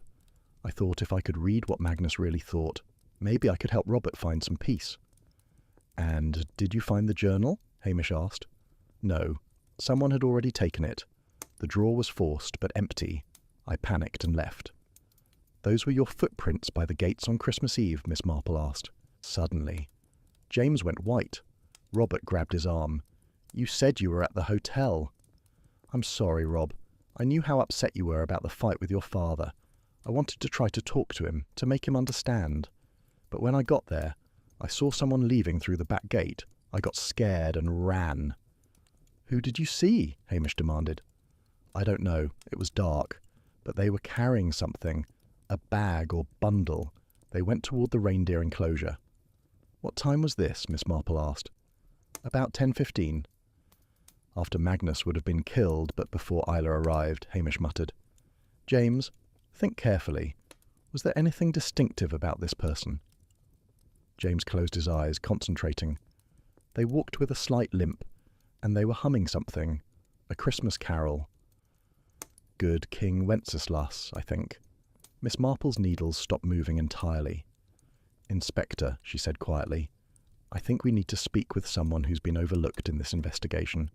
Someone who had access to everything, but has remained in the background. Who? Hamish asked. The night cleaner at the veterinary clinic. The one person who could have switched those samples without anyone noticing.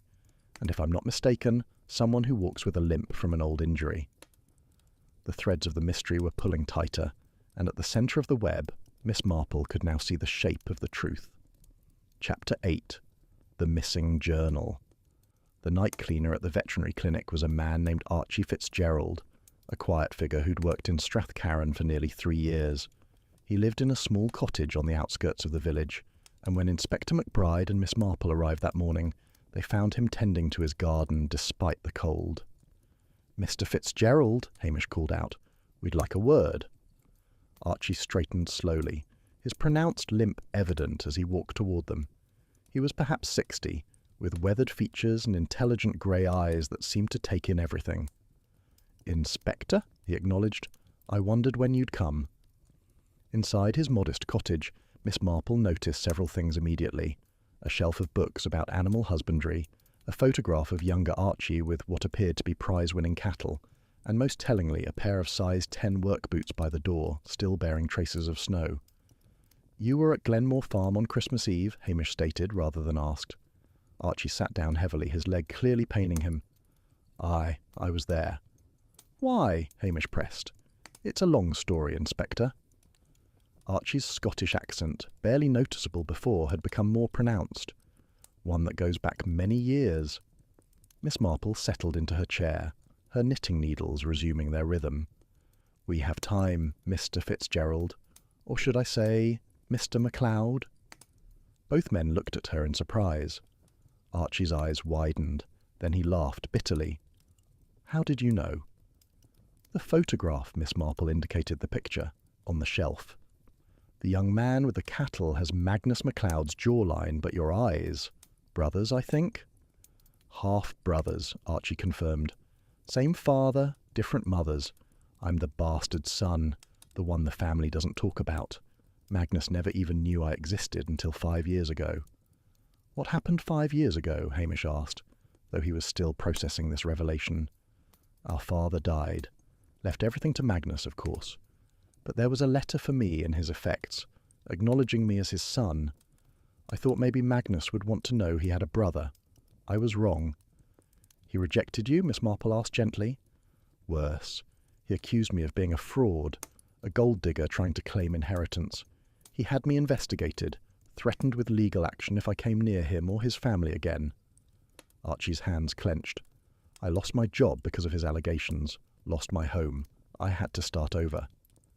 "So you came here," Hamish said, "to be near him." "To understand him," Archie corrected. "I wanted to know what kind of man my brother was, why he hated me so much without even knowing me." "And the parasites," Miss Marple prompted. "You switched the samples." Archie nodded slowly. "Bruce Cameron paid me to do it, not to hurt the animals, just to make Magnus look incompetent. I needed the money, and I told myself Magnus deserved a little humiliation after what he'd done to me." "But that's not why you went to the farm on Christmas Eve," Miss Marple observed. "No?" Archie reached behind his chair and pulled out a worn leather journal. "I went to return this." "Magnus's journal," Hamish breathed. "You've had it all along." "I took it that night, after—" Archie stopped, swallowing hard. "After I found him dead." The room fell silent. Finally Hamish spoke. "Tell us exactly what happened." "I'd been reading his journals for months. He left them in the office, and I'd sneak in during my rounds to read them.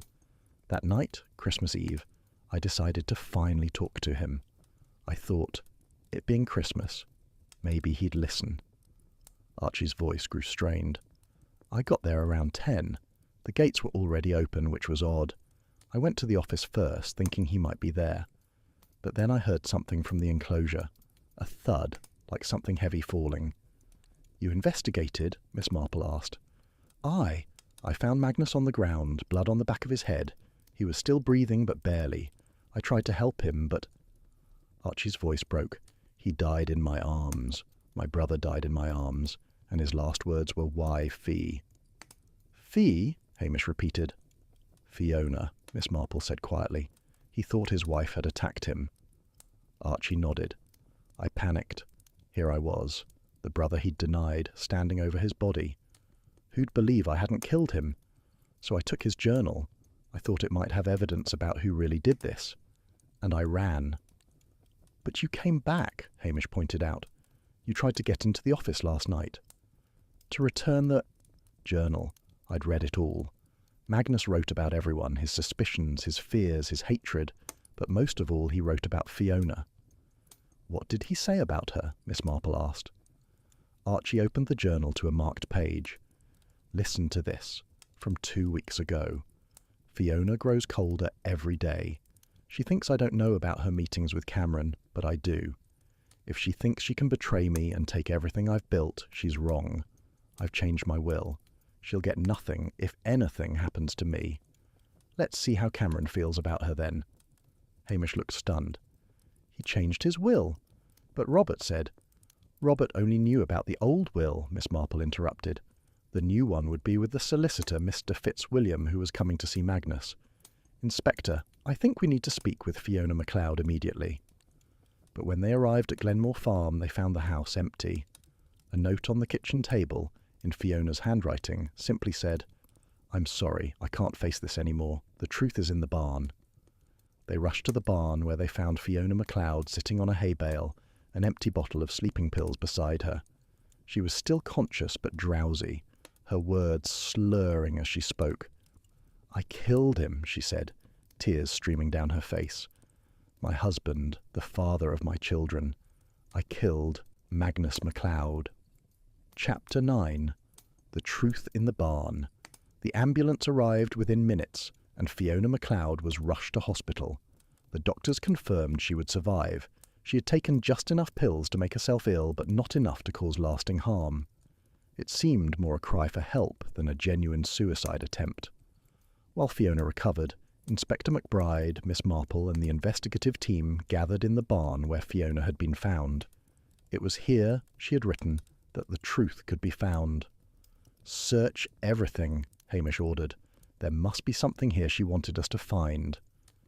It was Jenny Morrison who discovered it, a wooden box hidden behind old farming equipment, containing letters, photographs, and most significantly, a blood-stained scarf. "This is what Magnus was wearing on Christmas Eve," Isla identified, her voice shaking.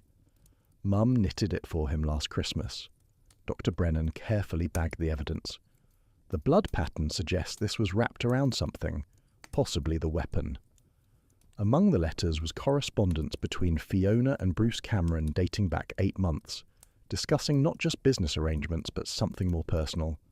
The tone grew increasingly intimate, though never explicitly romantic. "An emotional affair, at least," Hamish muttered.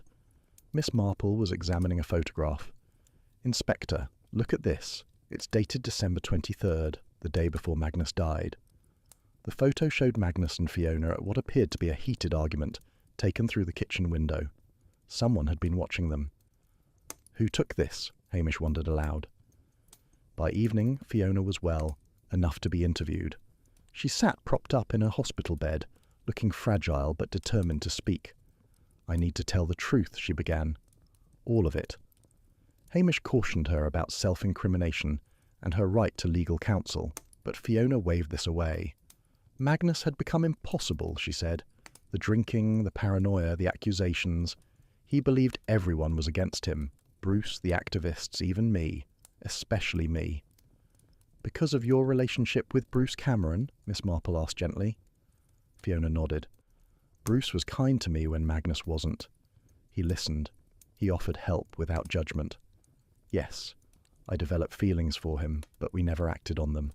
I was trying to save my marriage, not end it." "What happened on Christmas Eve?" Hamish prompted. Magnus had been drinking since afternoon. He found out about the new offer from Bruce. Someone at the pub told him they'd seen us together. He came home raging, accusing me of plotting against him, of being a whore. Her voice broke. 25 years of marriage, and that's what he thought of me. She paused, gathering herself. He said he'd changed his will, that I'd get nothing, that he'd rather see the farm burn than let Bruce have it. Then he stormed out to tend the reindeer. It was the last time I saw him alive. "But you went after him," Miss Marple said. It wasn't a question. "Yes, about an hour later. I wanted to talk when he'd calmed down, but when I got to the enclosure he was already dead. The gates were open, and he was lying there with the reindeer milling around him." "What did you do?" Hamish asked. "I ran. I couldn't process it. I went back to the house and sat in the dark for hours. Then I went back again around midnight to make sure it was real." "And the scarf? The evidence in the barn?" Miss Marple inquired. Fiona looked confused. "What scarf? What evidence?" The room fell silent. Hamish and Miss Marple exchanged glances. "Mrs. MacLeod," Hamish said carefully, "you hid a box in the barn containing a blooded scarf and other items." "No," Fiona said firmly. "I've hidden nothing. I've been in shock since Magnus died, but I haven't been to the barn since before Christmas." "Then who?" Hamish began, but Miss Marple raised her hand. "Inspector, might I suggest we return to the farm? I believe our killer is still trying to misdirect us. and they may have made a fatal error. Back at the farm, Miss Marple examined the barn more carefully. The box's hiding spot was covered in dust, but the box itself was clean, recently placed. This was put here after Fiona's supposed confession, she announced. Someone wanted us to find this evidence against her. But who had access? Hamish asked. The farm's been under police watch. Someone who's been here all along, helping, comforting, above suspicion, Miss Marple said quietly. She turned to face the barn entrance, where Isla MacLeod stood frozen. Someone who loved her father, but hated what he'd become. Someone who stood to lose everything if the farm was sold. That's ridiculous, Isla protested. I was at home when Dad died. No, my dear, Miss Marple said sadly. You were here. You killed your father, and you've been trying to blame everyone else ever since. The truth was finally emerging from the shadows, as shocking as it was tragic. The killer had been among them all along, hidden in plain sight by the very impossibility of the crime. Chapter 10. Miss Marple's Resolution.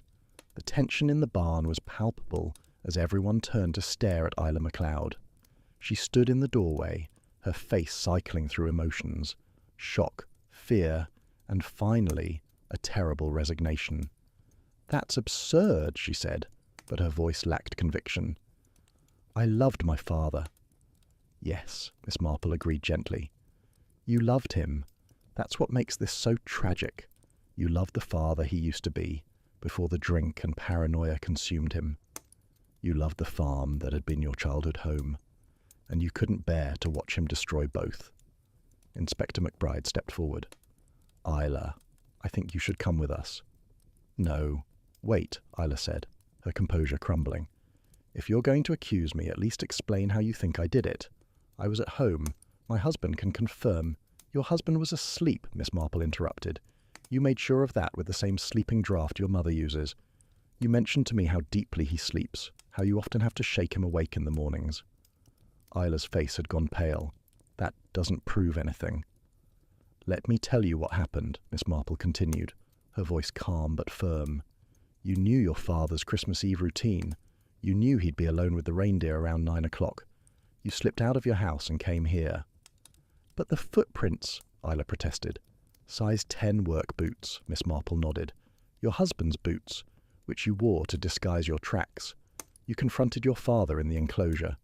Perhaps you tried one more time to make him see reason about selling the farm. But he refused. Probably said something cruel. He was drunk and angry after all. Isla's hands were trembling now. You don't understand what he was like, what he'd become. You struck him with something heavy, probably a feeding bucket or tool handle. Perhaps you didn't mean to kill him, just to stop him from saying those terrible things. But he fell, hit his head again on the frozen ground and died. The reindeer, Hamish started. You opened all the gates, Miss Marple continued, addressing Isla. You knew the reindeer would wander, would walk over the body. You hoped it would look like a tragic accident. Then you went home, disposed of your husband's boots. I suspect they're in a charity bin somewhere, and waited. But she came back, Jenny Morrison said, understanding dawning. She borrowed the van to discover the body to make herself seem innocent. Exactly. But when she arrived, she saw someone else had been there, James, Robert's partner. She panicked, drove around, then returned on foot to check if her staging was still intact. Isla had sunk onto a hay bale, her face in her hands. It wasn't supposed to happen like this.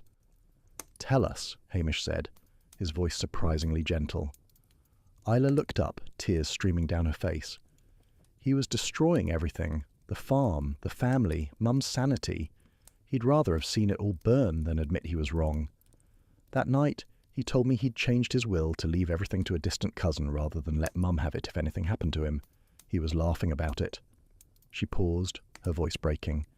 He said Mum was a whore, that Robert was no son of his, that I was weak and useless. He said he wished we'd all just disappear so he could start over. The man who taught me to ride, who carried me on his shoulders, who called me his princess. He was gone. There was just this bitter, hateful stranger. So you killed him, Hamish said quietly. I pushed him, Isla admitted. He was drunk, unsteady. He fell back, hit his head on the water trough. There was so much blood.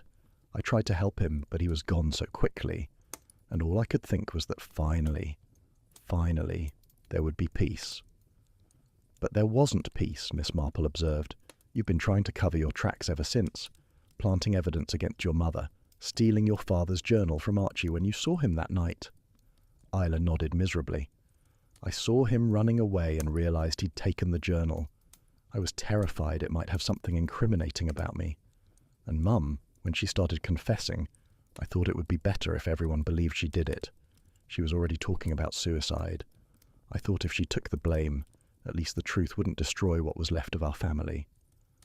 But the truth always comes out, Miss Marple said softly. It has a way of doing that. Inspector McBride formally arrested Isla MacLeod for the murder of her father. As she was led away, she stopped beside Miss Marple. "How did you know?" she asked. "What gave me away?" Miss Marple's blue eyes were full of compassion. "Several things, dear. You knew too much about everyone's movements that night. Details only the killer would know. You were too eager to direct suspicion elsewhere, but mostly it was your grief. It wasn't just grief for a father's death, but for what you'd done. The guilt was eating you alive." 2 days later, as Miss Marple prepared to leave Strathcarron with Raymond, she stood once more at Glenmore Farm. The reindeer were peaceful in their enclosure, unaware of the human tragedy that had unfolded around them. Fiona MacLeod, released from the hospital, stood beside her. "What will you do now?" Miss Marple asked. "Sell the farm to Bruce Cameron," Fiona replied. "Use the money to get Isla the best legal defence possible. She's my daughter, and despite everything, I understand why she did it. Magnus had become a monster, and she was trying to save us all. And Robert? We're talking. Really talking for the first time in years. Perhaps something good can come from this tragedy." As their car drove away from the Highlands, Raymond glanced at his aunt. "You solved another one, Aunt Jane." "Yes," Miss Marple said quietly, resuming her knitting. "Though I sometimes wish people weren't so predictable in their passions. Love, hate, greed, fear, they drive us to such terrible extremes." "Do you regret getting involved?" Raymond asked. Miss Marple considered the question. "No, dear. The truth needed to come out, for all their sakes, even Isla's. Living with that secret would have destroyed her eventually." The Scottish Highlands faded behind them, but the memory of the case would linger. Another family destroyed by secrets and lies, another reminder that even in the most beautiful places, human nature remains capable of both great love and terrible violence. And that concludes today's story on Mindful Musings. Thank you for joining me, William, on this journey through the snowy highlands and the dark corridors of the human heart. Remember, sometimes the most dangerous mysteries are those that hide in plain sight, among the people we trust most. Until next time, stay curious and keep your minds open to the mysteries around you. Oh, do come in. It seems we have another little puzzle on our hands, don't we? Miss Marple and the cat on the parish roof.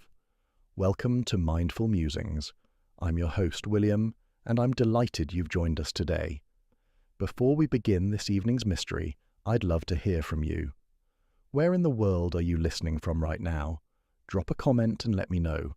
I read every single one. Now, settle into your favourite chair, pour yourself something warm, and let's step into the world of Miss Marple. Tonight's tale begins with a sound that pierced the quiet of St. Mary Mead on a fog-laden October morning, a cat's yowl that would lead to murder, most peculiar. Chapter 1. The yowling that woke the village. The fog had settled over St. Mary Mead like a damp woolen blanket, muffling the usual morning sounds of the village and lending everything an air of hushed expectancy.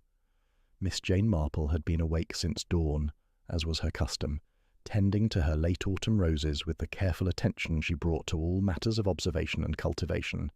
The garden was her particular pride, and even the encroaching chill of October could not diminish her dedication to its maintenance. It was precisely 20 minutes past 7 when the sound began. A cat's yowling, insistent and distressed, cutting through the fog with an urgency that immediately caught Miss Marple's attention. She straightened from her pruning, secateurs in hand, and tilted her head to better locate the source of the commotion. The sound was coming from the direction of the vicarage, that much was certain, though the fog made precise determination difficult.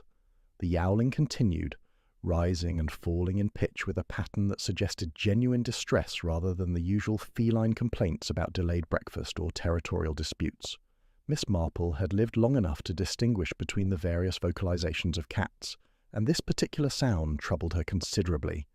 She set down her gardening tools with deliberate care and made her way toward the garden gate, her sensible shoes making soft sounds on the damp flagstones. As she emerged onto the lane, she encountered Mrs. Clement, the vicar's wife, hurrying in the opposite direction with her coat thrown hastily over her dressing gown. The woman's face was pale in the grey morning light, and her hands trembled as she clutched the coat closed at her throat. "Miss Marple, thank goodness!" Mrs. Clement's voice carried a tremor that had nothing to do with the morning chill. "Have you heard that dreadful noise? I can't imagine what's got into Whiskers. He's been carrying on like that for nearly half an hour."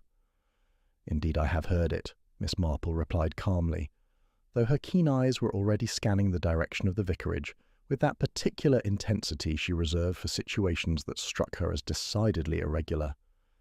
"Has anyone investigated the source of his distress?" Mrs. Clement shook her head, her greying curls escaping from the hasty bun she'd attempted. "My husband went out some 10 minutes ago to locate the wretched animal, but he hasn't returned. I'm beginning to worry that something's happened. The fog is so thick one can barely see 10 feet ahead." The two women proceeded together toward the vicarage, their progress slowed by the need to navigate carefully through the oppressive fog. The yowling grew louder as they approached, and Miss Marple noted with interest that the sound seemed to be coming from above rather than ground level. This observation, though she kept it to herself for the moment, struck her as particularly significant. The vicarage loomed out of the fog before them, its familiar Georgian facade rendered strange and somewhat sinister by the grey shroud that obscured its upper stories. The yowling was definitely coming from somewhere near the roof, and as they drew closer, Miss Marple could make out a small orange shape perched precariously on the slate tiles, silhouetted against the lighter grey of the fog-laden sky. "There's Whiskers," Mrs. Clement exclaimed with obvious relief. "But whatever is he doing up there? He's terrified of heights. I've never known him to venture higher than the garden wall." Miss Marple did not immediately respond. Her attention had been caught by something else entirely, something that made her pulse quicken despite her habitual composure. Near the cat, barely visible through the swirling fog, was a darker shape, a shape that was decidedly not part of the vicarage's architecture. "Mrs. Clement," she said quietly, her hand reaching out to steady the other woman. "I believe we should summon Constable Polk immediately, and perhaps Dr. Haydock as well, though I rather suspect his services will be of limited use in this instance." "Whatever do you mean?" Mrs. Clement followed Miss Marple's gaze upward, squinting through the fog. "I don't see." Her words died abruptly as the fog shifted, providing a momentary clear view of the roof. The scream that followed was entirely justified by what they both now saw with terrible clarity. Sprawled across the vicarage roof, arms flung wide in an attitude of frozen surprise, lay the body of a man. Even from this distance, even through the lingering tendrils of fog, it was clear that he was quite beyond any earthly assistance. Chapter 2. The Body That Defied Gravity. The arrival of Constable Polk, Dr. Haydock, and eventually Inspector Slack transformed the quiet vicarage grounds into something resembling organised chaos. The fog had begun to lift, though wisps still clung to the eaves and chimneys, lending the scene an appropriately Gothic atmosphere. Miss Marple had positioned herself at a discreet distance, her expression one of mild interest, though anyone who knew her well would have recognised the sharp intelligence in those deceptively innocent blue eyes. The deceased had been identified as one Geoffrey Marchmont, a commercial traveller who had taken lodgings at the King's Arms 2 days previously. He was a man of perhaps 45 years, well dressed in a suit that had once been expensive, though it now showed signs of wear, with dark hair going grey at the temples and a face that death had frozen in an expression of profound astonishment. The question that occupied everyone's attention was not who the man was, but rather how he had come to be sprawled across the vicarage roof some 30 feet above the ground.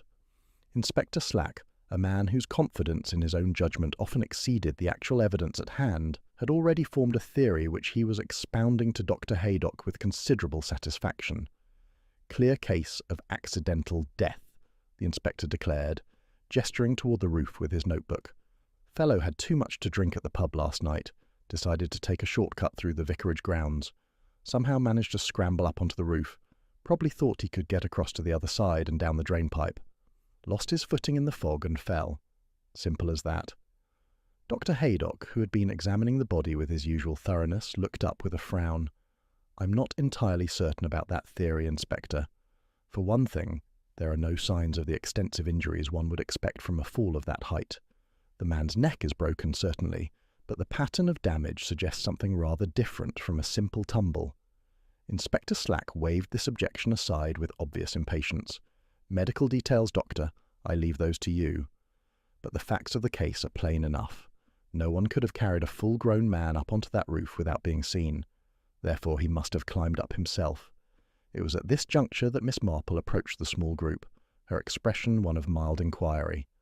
"I do beg your pardon, Inspector, but might I make a small observation? I couldn't help but notice something rather curious about Mr. Marchmont's shoes." Inspector Slack's expression suggested that the last thing he needed was observations from elderly village ladies, but years of reluctant experience had taught him that Miss Marple's contributions, however irritating, occasionally proved relevant. "What about his shoes?" "They're spotless," Miss Marple replied simply. "Not a mark on them, no mud, no scuff marks, no sign whatsoever of the kind of damage one would expect from climbing up the rough stone walls of the vicarage or scrambling across slate tiles. In fact, they appear to have been recently polished." Dr. Haydock straightened up with obvious interest, moving to examine the deceased's footwear more closely. "Miss Marple is quite right. These shoes show no signs of the activity Inspector Slack is suggesting. Moreover, the soles are smooth leather, entirely unsuitable for climbing, and there's no indication of the kind of wear one would expect from such an endeavour." The inspector's expression had grown somewhat less confident. "Then how do you explain his presence on the roof?" Miss Marple adjusted her spectacles with a delicate gesture. "I would suggest, Inspector, that Mr. Marchmont did not climb onto the roof at all. He was carried there. The question we should be asking is not how he managed such an unlikely feat himself, but rather who possessed both the strength and the motive to place him there after his death. The silence that followed this pronouncement was broken only by the distant yowling of Whiskers, who had finally been rescued from his perch by the verger armed with a long ladder. The cat's ordeal, Miss Marple reflected, had been considerable, but his testimony, silent though it was, had proven invaluable. Inspector Slack found his voice first, though it carried a note of scepticism. "You're suggesting this was murder? That someone killed Marchmont elsewhere, carried his body up onto the vicarage roof and left it there for us to find?" "That's preposterous." "Is it?" Miss Marple's tone remained mild. "Consider the alternative. A man with smooth-soled shoes, showing no signs of exertion or climbing, somehow scales a 30-foot wall in dense fog and positions himself on a sloping roof where he subsequently dies. Which scenario strikes you as more preposterous, Inspector?" Dr. Haydock intervened before the inspector could formulate a response. "There's another factor to consider. The body shows signs of rigor mortis consistent with death occurring some 6 to 8 hours ago. That would place the time of death somewhere between midnight and 2 in the morning. The fog didn't roll in until around 5. If Marchmont had climbed up there in the night, he would have done so in relatively clear conditions." Miss Marple nodded approvingly. "Precisely, Doctor. And surely someone would have heard or seen something if a man had been scrambling about on the vicarage roof in the middle of the night. The building directly overlooks the village square, yet no one reported any unusual activity. The Reverend Clement, who had been listening to this exchange with growing distress, spoke up hesitantly. "I must say, I heard nothing unusual during the night. I'm a rather light sleeper, and any significant noise would certainly have woken me." The first disturbance was Whiskers this morning. Inspector Slack was beginning to look decidedly uncomfortable, a state of affairs that Miss Marple observed with quiet satisfaction. The inspector's tendency to leap to conclusions had been a source of considerable frustration in previous investigations, and she felt that a dose of humility might serve him well. "Very well, the inspector said grudgingly. "Assuming for the moment that you're correct about the body being placed on the roof, how was it done? The walls are sheer, there's no obvious means of access, and carrying a dead weight up a ladder would be nearly impossible for one person, even assuming they could do so without being observed." Miss Marple smiled gently. "Ah, but that is precisely the question we must answer, Inspector. And I suspect that when we do, we shall find that the solution is both simpler and more ingenious than we might initially suppose. The murderer has presented us with an impossible crime, you see, and in my experience, impossible crimes are merely ordinary crimes, viewed from the wrong perspective. Chapter 3. The Shoes That Told No Lies. The morning had progressed into early afternoon by the time the body had been removed from the vicarage roof and transported to the morgue for Dr. Haydock's more thorough examination. Miss Marple had returned to her cottage ostensibly to attend to her neglected roses, but, in reality, to pursue a particular line of inquiry that had occurred to her during the morning's disturbing events. She had observed, with that careful attention to detail that characterized all her investigations, that Geoffrey Marchmont's shoes were not merely clean, but bore a particular kind of polish that suggested recent professional attention. This was not the hurried buffing a man might give his own footwear, but rather the careful application of technique and materials that mark the work of an expert. In a village the size of St. Mary Mead, there was only one establishment that provided such services.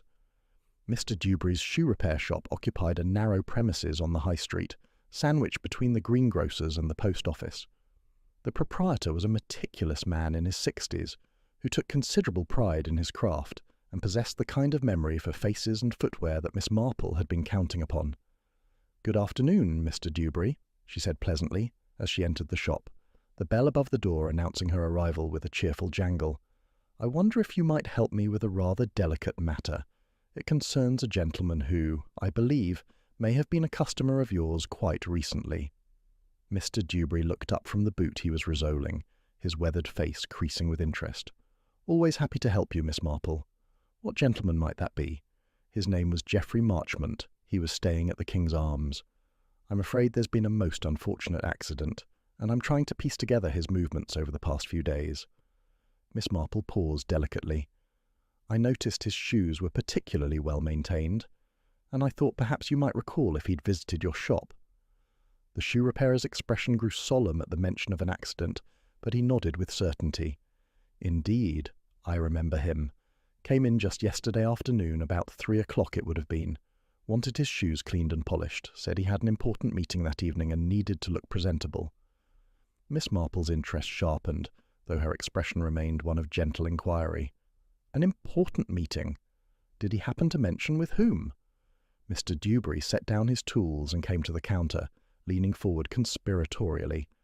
As a matter of fact, he did. Seemed quite anxious about it. Said he was meeting someone at the vicarage that evening to discuss a matter of considerable delicacy. Those were his exact words, matter of considerable delicacy. I remember because he repeated them twice. At the vicarage. Miss Marple kept her tone carefully neutral. How interesting. Did he say anything else about this meeting?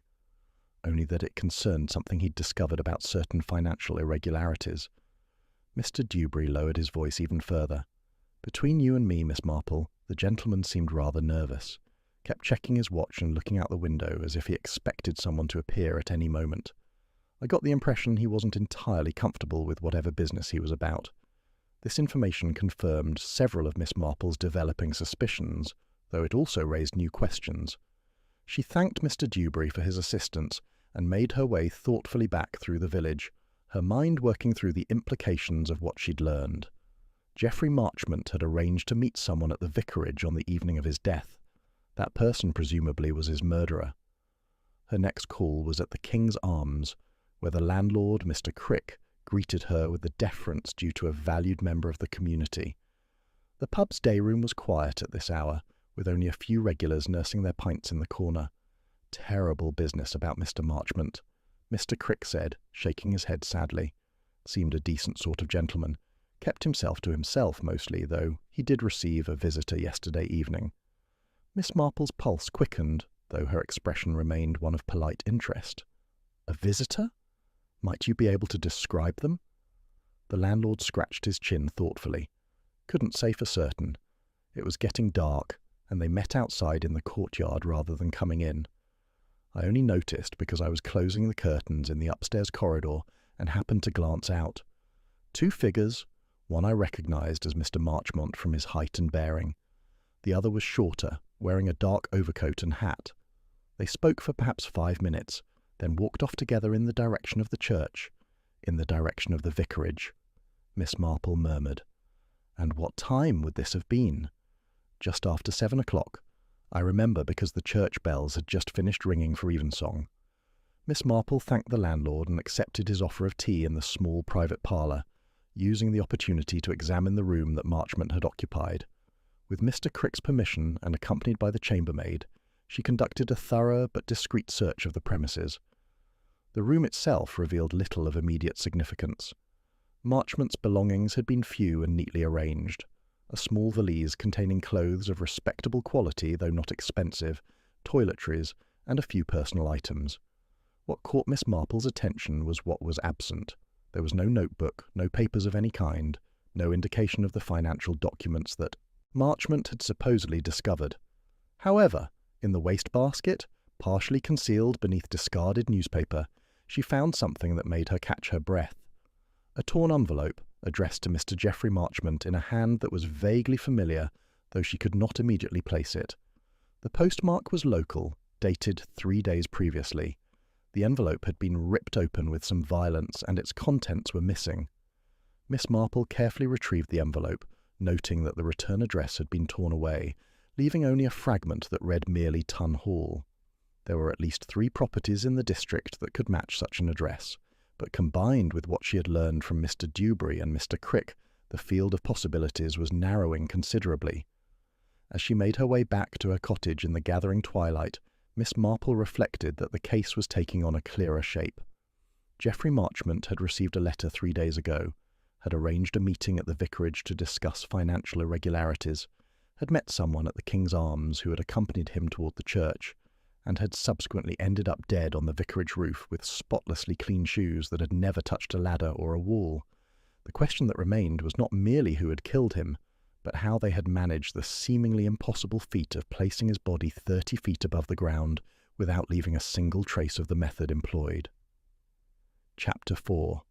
The Ladder That Went Nowhere. Inspector Slack had established a temporary headquarters in the vicarage study, much to the discomfort of the Reverend Clement, who found his normally peaceful domain invaded by constables, witnesses, and the general paraphernalia of criminal investigation. Miss Marple had been invited, somewhat grudgingly, to attend the inspector's meeting with the various individuals who had been in or around the vicarage grounds on the evening in question. The first to be interviewed was Mrs. Clement herself, who sat perched nervously on the edge of an uncomfortable chair while the inspector reviewed his notes. "Mrs. Clement, you stated that you and your husband retired at approximately 10 o'clock on the evening in question. Did you hear anything unusual during the night?" "Nothing whatsoever, Inspector," Mrs. Clement replied firmly. "As I mentioned this morning, I'm normally quite alert to sounds in the night, particularly any that might indicate disturbance of the church or vicarage property. The first unusual sound was poor Whiskers this morning." Inspector Slack made a note of this. "And your husband confirms this?" "Absolutely. We both slept undisturbed until the cat's yowling woke us just before 7. The verger, Mr. Purdy, was interviewed next, a solid man in his 50s, with the weathered hands of someone accustomed to outdoor work. He had been responsible for locking up the church after evensong and ensuring the grounds were secure. I did my usual rounds at 7:30. He reported in his methodical way, checked all the doors, made certain the windows were fastened, walked the perimeter of both the church and vicarage. Everything was as it should be. No signs of anything amiss. Miss Marple, who had been listening quietly from her position near the window, spoke up gently. "Mr. Purdy, did you happen to notice whether the extension ladder was in its usual place in the tool shed?" The verger looked surprised by the question. "The ladder? Why, yes, Miss Marple. I didn't check inside the shed itself, but I certainly would have noticed if the ladder had been left out. It's kept against the back wall of the shed, quite visible through the window if one knows to look." Inspector Slack seized on this point with obvious interest. So the ladder was definitely in the shed at 7:30. And was it locked? The shed's locked every evening, yes, sir. I have one key and the vicar has the other. There's no other way to access it. This information presented a significant problem for any theory involving conventional means of reaching the roof. The only ladder long enough to reach the vicarage's upper story was securely locked away at the time when, according to Dr. Haydock's examination, the body must have been placed on the roof. Inspector Slack dismissed the verger and turned to Miss Marple with an expression of barely concealed frustration. I suppose you're going to tell me this proves your theory that the body was somehow levitated onto the roof by supernatural means. Not at all, Inspector, Miss Marple replied mildly. Merely that we must look beyond the obvious. If the conventional method of reaching the roof was unavailable, then an unconventional method must have been employed. The inspector's scepticism was evident. And what might that be? Before Miss Marple could respond, Dr. Haydock arrived with his preliminary report. The physician's expression was grave as he laid out his findings. Gentlemen, Miss Marple, I've completed my initial examination, and I must say the results are most peculiar. Geoffrey Marchmont died from a broken neck, as we observed. However, the break occurred at a specific point that suggests considerable force applied from behind and slightly to the side. In my professional opinion, this was not caused by a fall, but by a deliberate blow. Murder, then, Inspector Slack stated flatly. Undoubtedly, Dr. Haydock continued. Moreover, I found traces of rope fibre embedded in his clothing, particularly around the chest and under the arms. The pattern suggests he was bound or restrained with considerable force, and for a sufficient period that the fibres became embedded in the fabric. Miss Marple's eyes brightened with interest. Rope fibre. How very illuminating! And the body's position on the roof. Was it consistent with being dropped or thrown from above? Dr. Haydock shook his head. That's what makes this so peculiar. The position suggests the body was laid out, rather carefully, almost arranged. There's no sign of the tumbling or sliding one would expect from a body tossed onto a sloping surface. Someone took the time to position him quite deliberately. The inspector was beginning to look decidedly uncomfortable. This is all very well, but it doesn't explain how the devil anyone got a dead body onto that roof without a ladder, and without being seen or heard. It was at this moment that the Reverend Clement entered the room, his gentle face troubled. I do beg your pardon for interrupting, but I've just remembered something that may be relevant. Yesterday evening, around 8 o'clock, I did hear an unusual sound. At the time, I dismissed it as the wind or perhaps a loose shutter, but now I wonder. What sort of sound? Inspector Slack asked sharply. A rhythmic creaking, almost like a pulley or rope under strain. It lasted for perhaps 5 minutes, then stopped. I nearly went to investigate, but Mrs. Clement called me to attend to a domestic matter, and by the time I was free the sound had ceased. Miss Marple exchanged a meaningful glance with Dr. Haydock. A pulley system. How very ingenious.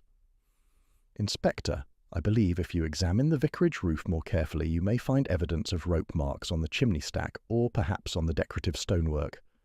The body wasn't carried up the conventional way at all. It was hoisted, like cargo onto a ship. The inspector's expression suggested he found this theory only marginally less improbable than his original supernatural hypothesis, but he dispatched Constable Polk to examine the roof with instructions to look for any signs of rope damage or wear. The constable returned within the hour, his face flushed with excitement. Found them, sir? Clear marks on the west chimney stack where a rope's been passed round multiple times. Fresh damage too, you can see where it's scraped the stonework. There's even a bit of fibre caught in a crack. Inspector Slack's demeanour had shifted from scepticism to grudging acceptance, so someone rigged up a pulley system on the roof, hoisted the body up from ground level and then removed all evidence of their method. It would take considerable strength and knowledge of mechanics. Or 2 people working together, Miss Marple suggested quietly. One to operate the pulley, one to guide the body, and it would need to be done in darkness to avoid detection, which explains why it was accomplished between 8 and 9 o'clock, after Mr. Purdy had completed his rounds, but before the streets became completely deserted. Chapter 5. The Cat Who Saw Everything. The following morning found Miss Marple in her garden once again, but her attention was not on her roses. Instead, she was observing Whiskers, the vicarage cat, who had taken up residence on her garden wall, and was regarding her with that inscrutable expression common to felines who possess knowledge they have no intention of sharing. The cat's behaviour during and after the discovery of the body had been instructive to anyone who understood the language of animals. Miss Marple had spent considerable time over the years observing the habits of cats, and she recognised in Whisker's agitation something more specific than general feline hysteria.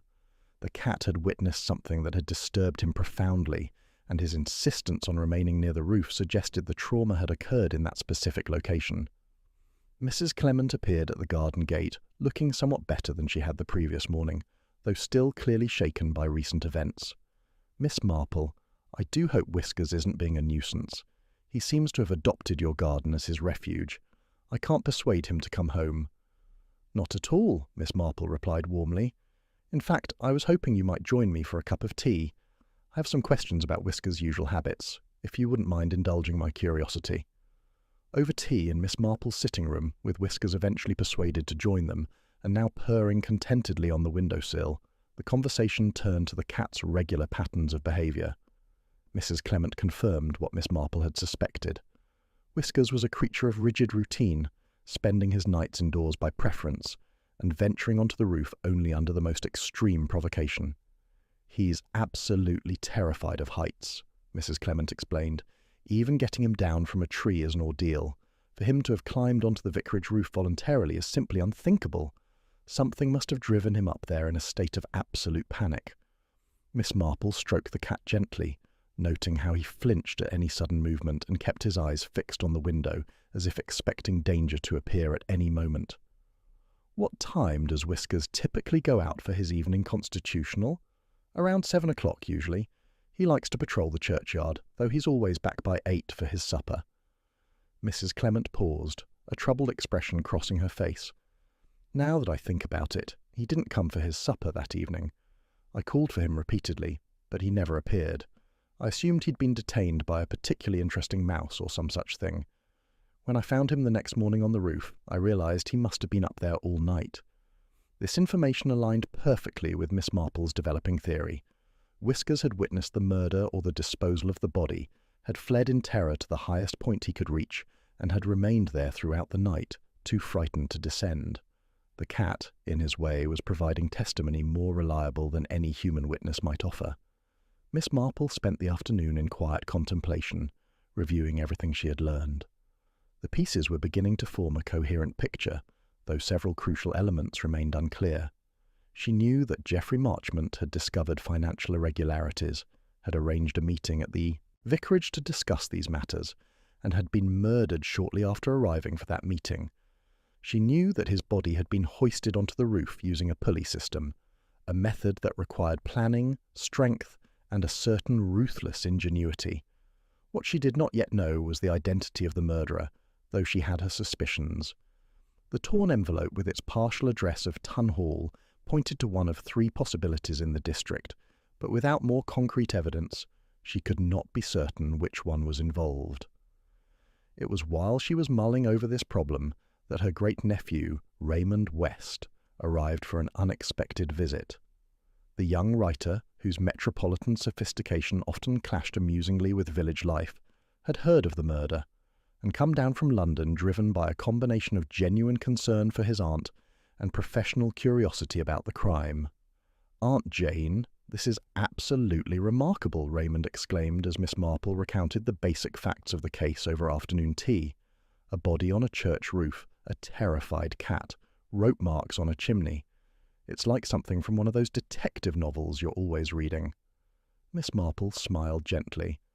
"Life often imitates art, my dear, though I've found that real crimes are generally less elaborate than fictional ones, even when they appear complex. The difficulty lies not in the method, which is usually quite straightforward once understood, but in determining who had both the motive and the opportunity." Raymond leaned forward with interest. "And have you determined that?" "I have several theories," Miss Marple admitted, "but theories require evidence, and evidence requires investigation, which is why I was hoping you might be willing to help me with a small errand." The errand in question involved Raymond using his London connections to make discreet inquiries about 3 individuals connected to properties that matched the partial address on the torn envelope.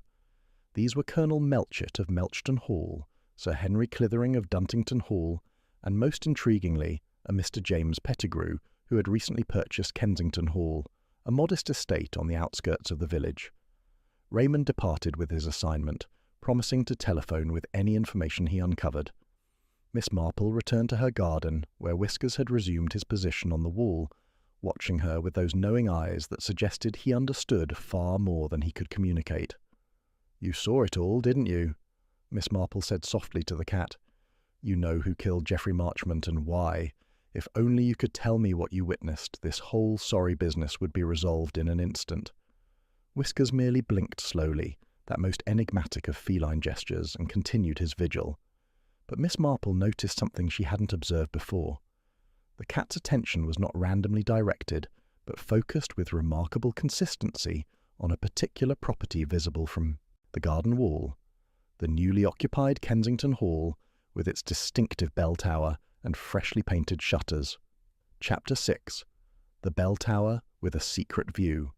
Raymond West telephoned the following morning with news that confirmed Miss Marple's developing suspicions. Mr. James Pettigrew, the new owner of Kensington Hall, was not quite the respectable country gentleman he had represented himself to be. Raymond's inquiries had revealed that Pettigrew had recently been involved in several dubious financial ventures, including a failed investment scheme that had left numerous small investors impoverished. More intriguingly, Geoffrey Marchmont had been employed by one of the regulatory bodies investigating these schemes. His role had been that of a forensic accountant, someone skilled at tracing the flow of money through complex corporate structures. According to Raymond's sources, Marchmont had been pursuing a particular lead that had brought him to St. Mary Mead and to the attention of James Pettigrew. Miss Marple absorbed this information with quiet satisfaction. The motive was now clear. Marchmont had discovered evidence of Pettigrew's financial crimes and had arranged to meet someone at the vicarage to discuss his findings, possibly with the intention of involving the local authorities. Pettigrew, desperate to prevent exposure, had committed murder to silence the investigation. What remained unclear was how Pettigrew had managed to transport the body to the vicarage and hoist it onto the roof, a feat that would have required both careful planning and physical capability. The solution to this puzzle, Miss Marple suspected, lay in understanding the precise geography of the properties involved and the opportunities they presented for concealment. She decided a personal reconnaissance was in order. Kensington Hall bordered the vicarage property at its western edge, separated only by a thick belt of yew trees that had been planted generations ago to mark the boundary.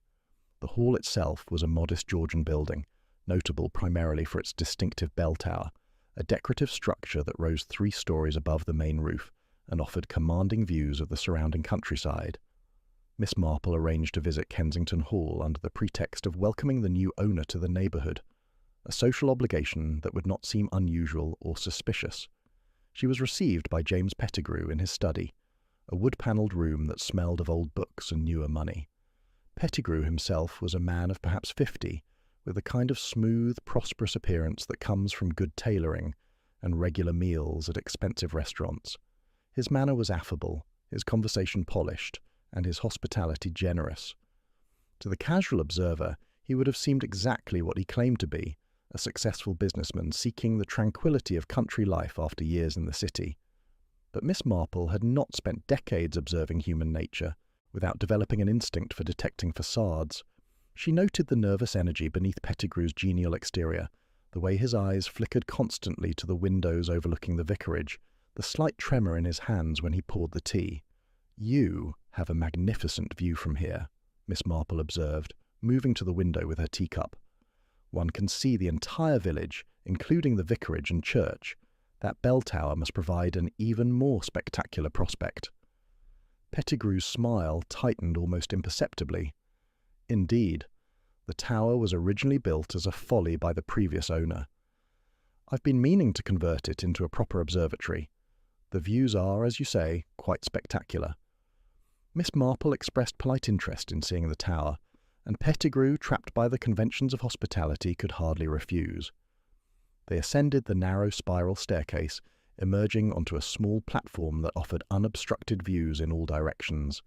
As Miss Marple had suspected, the vicarage roof was clearly visible, perhaps 50 yards away, and at roughly the same elevation as the tower platform. What a marvellous vantage point! Miss Marple murmured, though her attention was focused not on the pastoral vista, but on several details that confirmed her suspicions. The platform's stone railing bore fresh scratches consistent with rope abrasion, and there were faint marks on the wooden floor suggesting something heavy had been dragged to the edge. More tellingly, a bracket mounted to the wall showed signs of recent use. Its purpose was ostensibly to hold a telescope or flagpole, but Miss Marple recognized it as ideally positioned for securing the upper end of a pulley system. From this height, a rope could be extended across the gap to the vicarage, and with a second pulley anchored to the chimney stack she had already examined, a body could be transported horizontally through the air under cover of darkness. The ingenuity of the method was striking. No need to carry a corpse through the village streets, no risk of being observed climbing ladders or scrambling over walls. Simply hoist the body from ground level at Kensington Hall, swing it across the gap between properties using the rope as a guide, and lower it carefully onto the vicarage roof. The entire operation could be accomplished in minutes by someone with basic knowledge of mechanics and sufficient nerve to execute the plan. Inspector Slack, when Miss Marple shared these observations later that afternoon, was initially sceptical but increasingly convinced as she laid out the evidence. The geography alone is suggestive, she explained, spreading a map of the area on the vicarage study table. Kensington Hall and the vicarage are separated by perhaps 40 yards at their closest point, with the bell tower and the vicarage roof at nearly identical elevations. A rope stretched between them would form a perfect aerial pathway. But why go to such elaborate lengths? The inspector protested. Why not simply bury the body or dispose of it in the conventional manner? Because, Miss Marple replied patiently, Mr. Pettigrew needed to create a puzzle that would direct suspicion away from himself. A body discovered on the vicarage roof with no apparent means of access would naturally focus investigation on the vicarage and church grounds.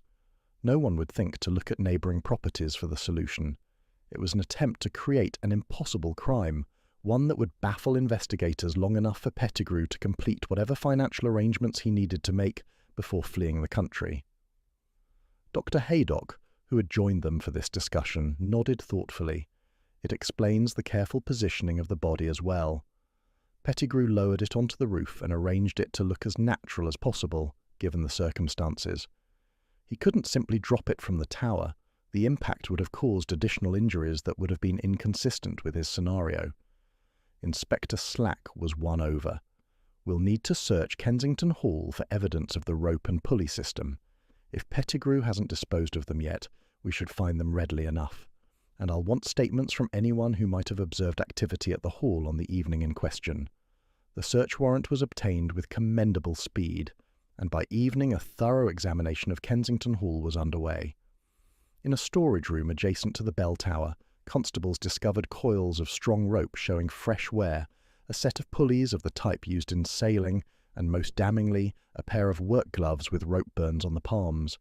The gloves, when examined more closely, also bore traces of blood that Dr. Haydock confirmed matched Geoffrey Marchmont's type. James Pettigrew, confronted with this evidence, initially attempted to maintain his innocence. But when informed that Whiskers the cat had been on the vicarage grounds during the crucial period and might well have observed the body being lowered onto the roof, an observation that could corroborate the prosecution's theory of the crime, his resolve crumbled. Very well, he said wearily, his prosperous facade finally cracking. I suppose there's no point in denial. Marchmont had discovered certain irregularities in my business affairs. He contacted me demanding money to suppress his findings. I agreed to meet him at the vicarage, thinking the location neutral enough to avoid suspicion. Inspector Slack made careful notes. Go on. We met in the churchyard at 8 o'clock. He had documents, proof of my activities. When I refused to pay his demands, he threatened to go directly to the authorities. We argued, the argument became physical, and in the struggle I struck him. Pettigrew's voice had grown hollow. I didn't intend to kill him, but the blow broke his neck. He died almost instantly. And then you conceived the plan to dispose of the body on the vicarage roof. Miss Marple said, quietly. Pettigrew nodded. I dragged the body back to Kensington Hall through the yew trees. It was dark, foggy, no one saw us. I'd done some sailing, knew about rigging pulley systems. It took me nearly an hour to set up the ropes between the tower and the vicarage chimney. Then I hoisted the body up and across, lowered it onto the roof, and removed all traces of my equipment. Or so I thought. You would have succeeded, Inspector Slack observed grimly, if not for Miss Marple's observations, and that confounded cat. Chapter 7. The Documents Hidden in Plain Sight.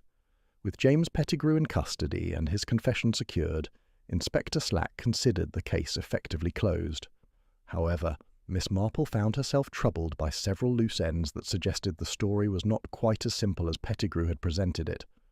In particular, she was curious about the documents that Geoffrey Marchmont had supposedly brought to his fatal meeting. Pettigrew claimed that Marchmont possessed proof of financial irregularities, yet no such documents had been found on the body or in Marchmont's room at the King's Arms. Either Pettigrew had disposed of them after the murder, or they were hidden somewhere Miss Marple had not yet thought to look. She returned to the King's Arms with Mrs. Bantry in tow, the latter having insisted on accompanying her friend on what she termed a proper investigative expedition. Together they conducted a more thorough search of Marchmont's former room, this time focusing not on what was present, but on what might be concealed. It was Mrs. Bantry who made the discovery, quite by accident, when she leaned against the washstand and felt something shift beneath her weight. The basin's pedestal was not as solidly attached as it appeared, and further examination revealed that it had been deliberately loosened. Concealed in the hollow space beneath were several folders of documents, carefully wrapped in oilcloth to protect them from moisture. The papers told a damning story. Marchmont had been investigating a complex scheme in which Pettigrew had defrauded investors of nearly £50,000 through a series of shell companies and fraudulent property developments. The evidence was meticulously compiled, with bank statements, forged contracts, and correspondence that proved Pettigrew's guilt beyond any doubt. More intriguingly, the documents also revealed that Marchmont had not been working alone. He had been in communication with someone in St. Mary Mead, who had provided crucial information about Pettigrew's local activities.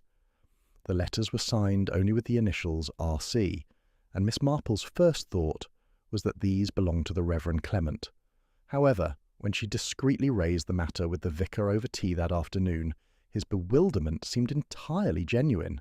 He knew nothing of any investigation into Pettigrew's affairs, and had certainly never corresponded with Geoffrey Marchmont on any subject whatsoever.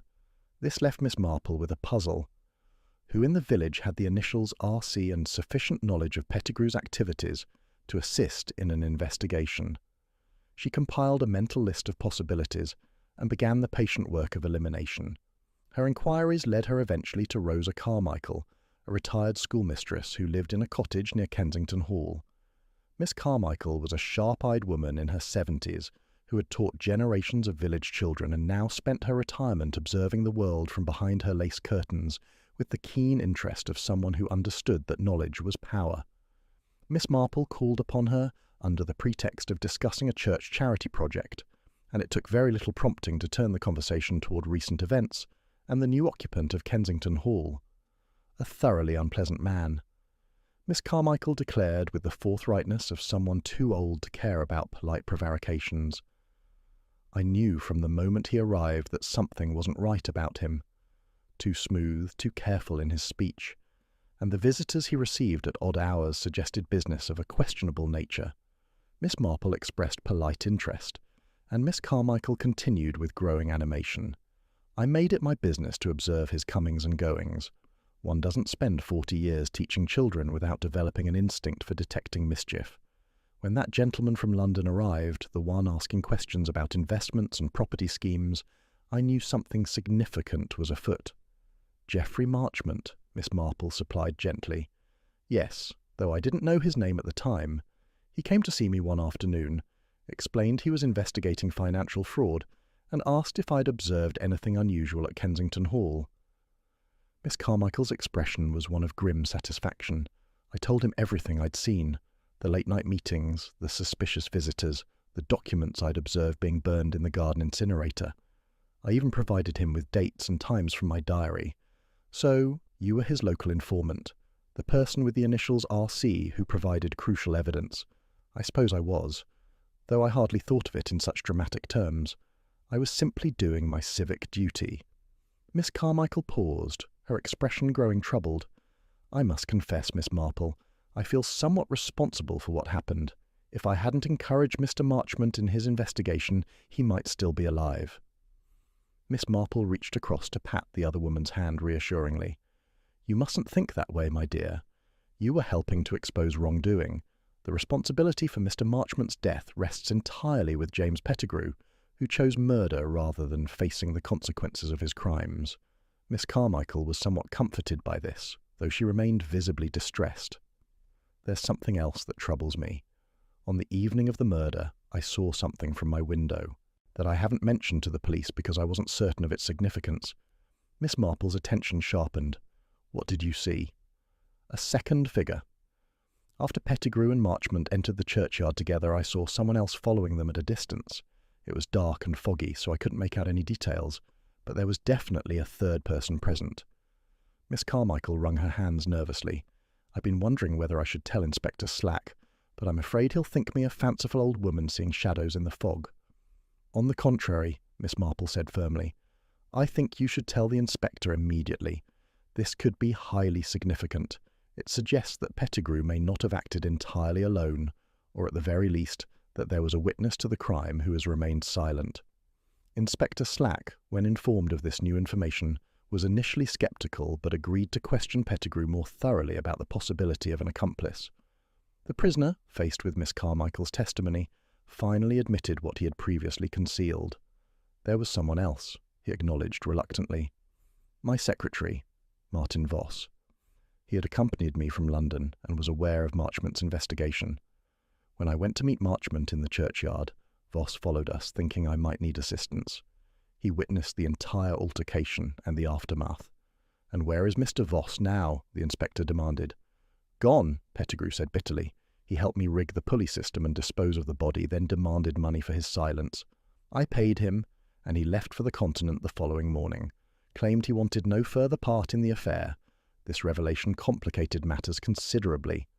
Martin Voss was now an accomplice to murder and needed to be apprehended before he could disappear entirely." Inspector Slack immediately contacted Scotland Yard, and a description of Voss was circulated to all ports and railway stations.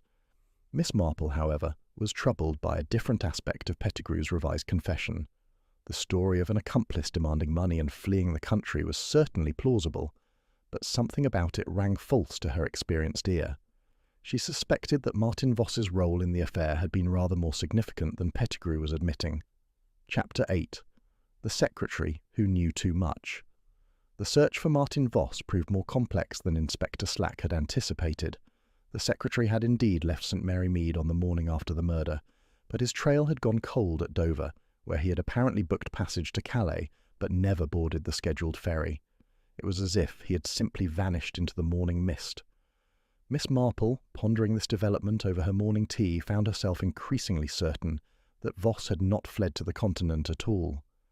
A man who had witnessed a murder and assisted in disposing of the body would surely be concerned about his own safety. If he knew too much about Pettigrew's crimes, he would be a liability that Pettigrew might well decide to eliminate once the initial crisis had passed. She shared these thoughts with Raymond, who had remained in St. Mary Mead to see the case through to its conclusion. The young writer's imagination was captured by the idea of a second victim, and he threw himself enthusiastically into helping his aunt investigate this new angle. If Voss didn't leave the country, Raymond mused, then where is he? Could Pettigrew have killed him as well and hidden the body somewhere on the property? It's certainly possible, Miss Marple agreed, though I suspect if that were the case, the body would have been discovered during the search of Kensington Hall. No, I think Mr. Voss is alive but in hiding, perhaps hoping to use his knowledge of the murder as leverage for a permanent source of income. But hiding where? In a village this size, a stranger would be noticed immediately. Unless, Miss Marple said thoughtfully, he's not exactly hiding as a stranger. Suppose he had established himself in the village before the murder, perhaps under a different identity, so that his presence would not seem unusual or suspicious. This theory sent them back to reviewing everyone who had recently arrived in St. Mary Mead, or whose presence during the crucial period might have been noteworthy. The list was surprisingly short. Apart from Geoffrey Marchmont himself, there had been few newcomers to the village in recent weeks. However, Raymond recalled something that had seemed insignificant at the time. The King's Arms had taken on a new ostler just over a week ago, a quiet man named Matthew Voss, who kept to himself and performed his duties with competent efficiency. The surname was hardly an uncommon one, but the coincidence was worth investigating. Miss Marple and Raymond paid a visit to the King's Arms, where Mr. Crick confirmed that the new ostler was indeed named Matthew Voss. He had arrived with references from a hotel in London, had proven satisfactory in his work, and lived in a small room above the stables. The landlord knew little else about him, as the man rarely engaged in conversation and spent his free time in his quarters rather than socialising in the tap room. When they requested to speak with Voss, however, Mr. Crick informed them that the ostler had not appeared for work that morning and had not been seen since the previous evening. His room, when examined, showed signs of hasty departure, with clothes left scattered and personal items abandoned.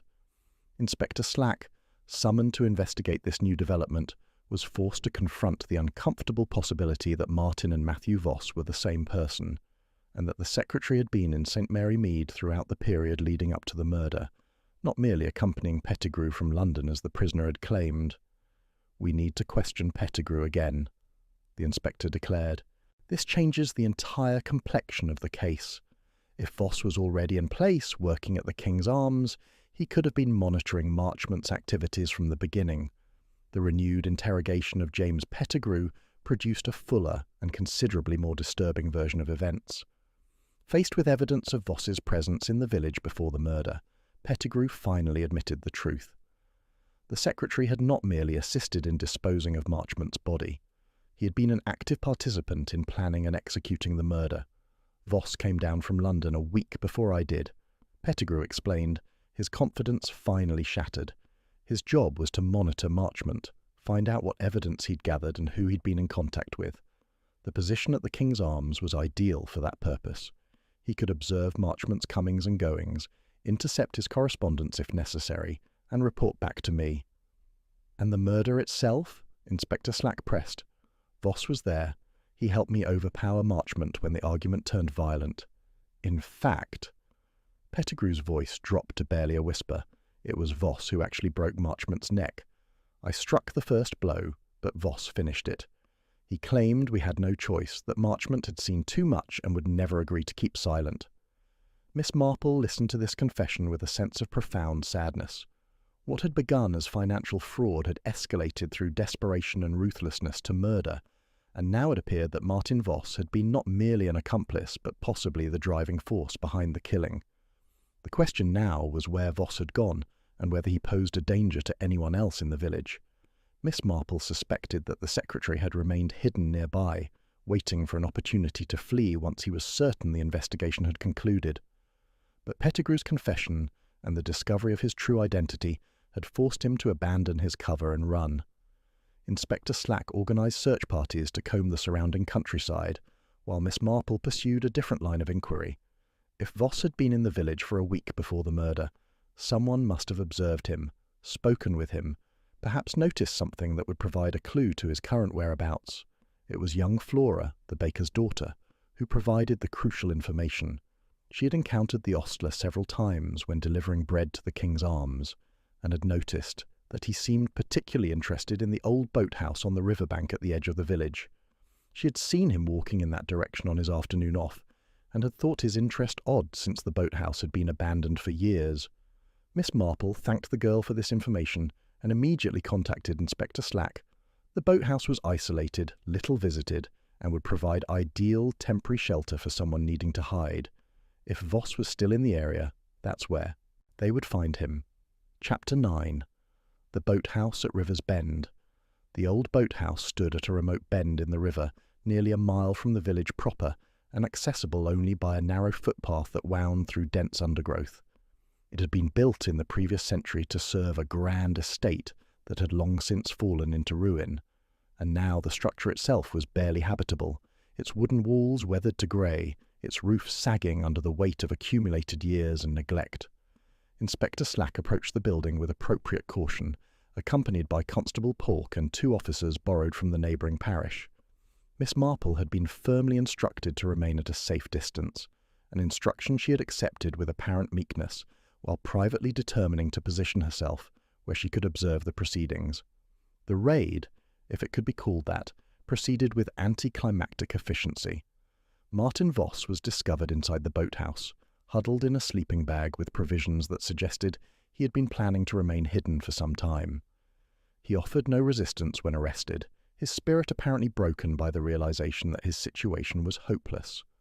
Voss was a slight man in his 40s, with the kind of nondescript features that would allow him to blend into any crowd unnoticed.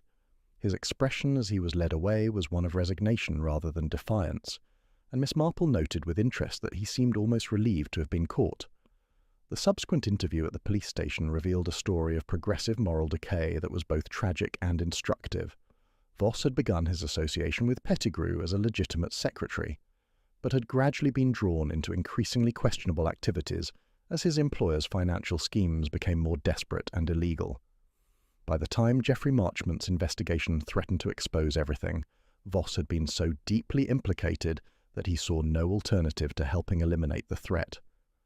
"I never intended to become a murderer," Voss said wearily, his voice carrying the weight of genuine remorse.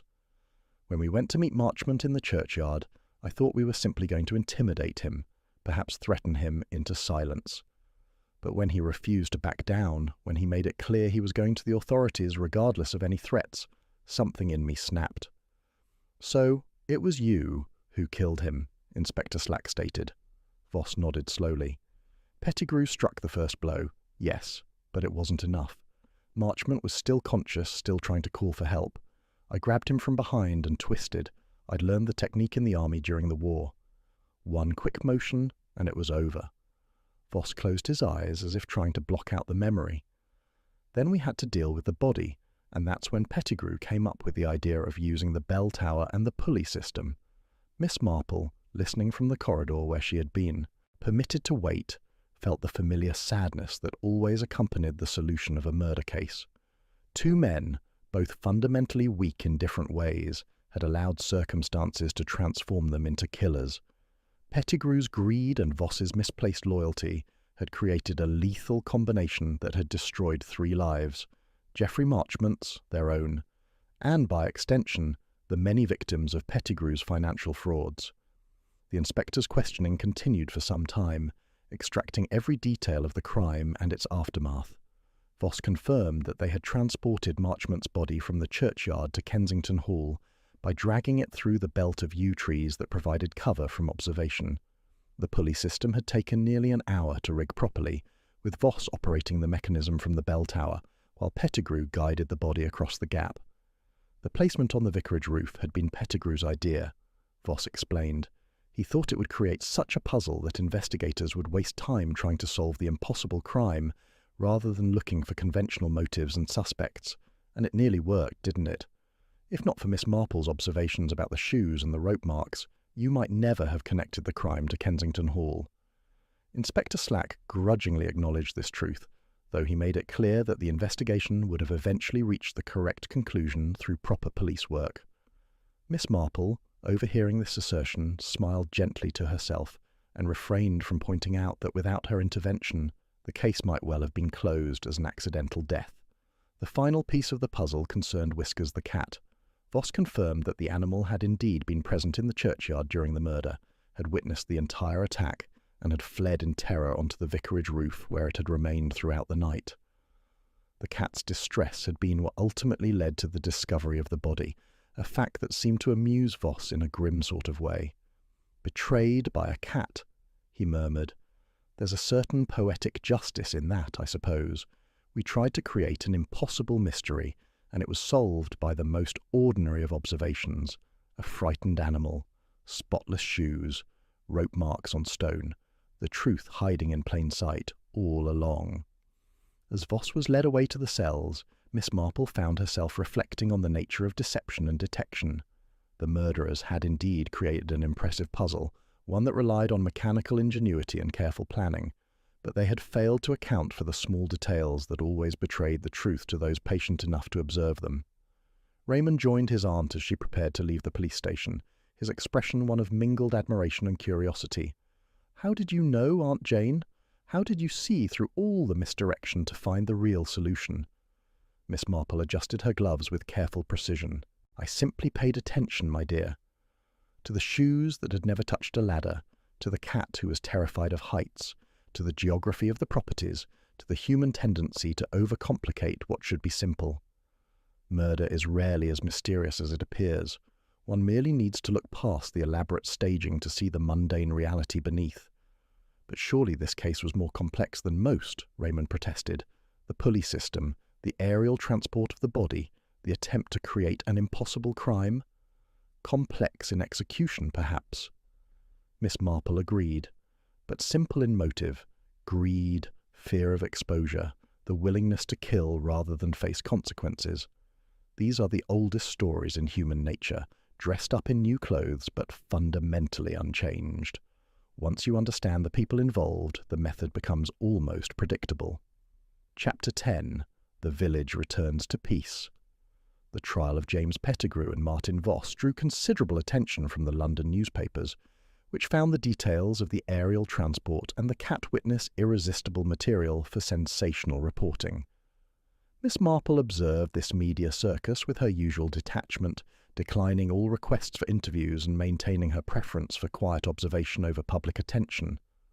The legal proceedings were mercifully brief. Both defendants pleaded guilty to murder, sparing the village the ordeal of a lengthy trial and the associated publicity. Pettigrew received a life sentence, while Voss, whose direct responsibility for Marchmont's death was clearly established, was condemned to hang, though this sentence was later commuted to life imprisonment on appeal. The resolution of the case brought both closure and melancholy to St. Mary Mead. Geoffrey Marchmont's body was claimed by distant relatives and transported to London for burial. His investigation into Pettigrew's financial crimes was taken up by the authorities, resulting in the recovery of some funds for the defrauded investors, though many would never fully recoup their losses. Kensington Hall stood empty for some months before being purchased by a retired naval officer, whose respectability was thoroughly vetted by the village before he was accepted into local society. The bell tower, scene of such ingenious criminality, was converted into the observatory Pettigrew had claimed to be planning, though its new owner never used it without remembering the dark purpose it had once served. Miss Marple's role in solving the case was acknowledged by Inspector Slack with grudging respect, though he maintained that proper police work would have reached the same conclusions eventually. Miss Marple accepted this assertion with equanimity, understanding that the inspector needed to preserve his professional pride, even as he recognized the value of her contributions. The Reverend Clement and his wife, initially distressed by the discovery that their property had been used as the final resting place for a murder victim, gradually recovered their composure. Mrs. Clement was particularly grateful to Miss Marple for explaining how Whiskers had been an unwitting witness rather than a participant in the tragic events. The cat himself had recovered from his ordeal with the resilience characteristic of his species. He returned to his usual routines, though Miss Marple noticed that he continued to avoid the vicarage roof and regarded the direction of Kensington Hall with visible unease. Animals, she reflected, had longer memories for trauma than humans sometimes credited. It was on a crisp November morning, some weeks after the trial's conclusion, that Miss Marple found herself once again in her garden, tending to her roses and reflecting on the case. The garden had served as her thinking space throughout the investigation, and it was fitting that she should return to it now that peace had been restored to the village. Raymond had returned to London, armed with enough material for several detective stories and a renewed respect for his aunt's observational abilities. Before departing, he had pressed her to explain once more how she had seen through the elaborate staging to understand the true nature of the crime. "It's really quite simple, my dear," she had told him. "One must always remember that people are fundamentally consistent in their behavior. A man like Pettigrew, accustomed to deceiving others through financial manipulation, would naturally attempt to deceive investigators through mechanical cleverness. But cleverness can be its own undoing when it draws attention to itself rather than deflecting it." "And the cat?" Raymond had asked. "How did you know to pay attention to what the cat had witnessed?" Miss Marple had smiled at this question. "Because, Raymond, a cat doesn't lie. Whiskers was genuinely terrified, and that terror had to have a cause. When I understood that he had been driven onto the roof by something he witnessed at ground level, it became clear that the body hadn't been placed there by someone climbing up, but by someone operating from a distance. The rest was simply a matter of understanding the geography and the mechanics. Now, alone in her garden, with only the roses for company, Miss Marple reflected on the broader lessons of the case. The murderers had believed they could create an unsolvable mystery through technical sophistication, but they had failed to account for the persistence of simple truth. The spotless shoes, the terrified cat, the rope marks on stone. These small realities had proven more powerful than any amount of elaborate deception. She thought too about Rosa Carmichael, whose observations and civic duty had set the investigation in motion. The retired schoolmistress had been vindicated by events, her instincts about Pettigrew's character proven correct. They had become friends through the shared experience, bonded by their understanding that vigilance and attention to detail were essential virtues in maintaining community safety. Mrs. Bantry appeared at the garden gate, waving cheerfully. "Jane, you must come inside. Dr. Haydock is here with the most amusing story about his examination of Whiskers. Apparently, the cat has been given a clean bill of health and a commendation for bravery from some fanciful organisation in London that concerns itself with animal welfare." Miss Marple set aside her pruning shears and made her way toward the house, reflecting that in the end, justice had been served and the village had survived another brush with the darker aspects of human nature. The cat on the parish roof had become part of St. Mary Mead's history, a reminder that even in the quietest corners of England, wickedness could flourish, and that eternal vigilance was the price of peace. As she entered her cottage and heard Dr. Haydock's jovial voice recounting his consultation with Whiskers, Miss Marple felt the satisfaction of work well done.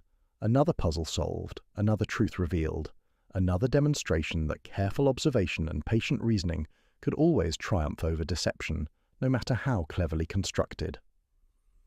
The afternoon sun slanted through her sitting-room windows, casting warm light across the comfortable furniture and the many small treasures accumulated over a long life.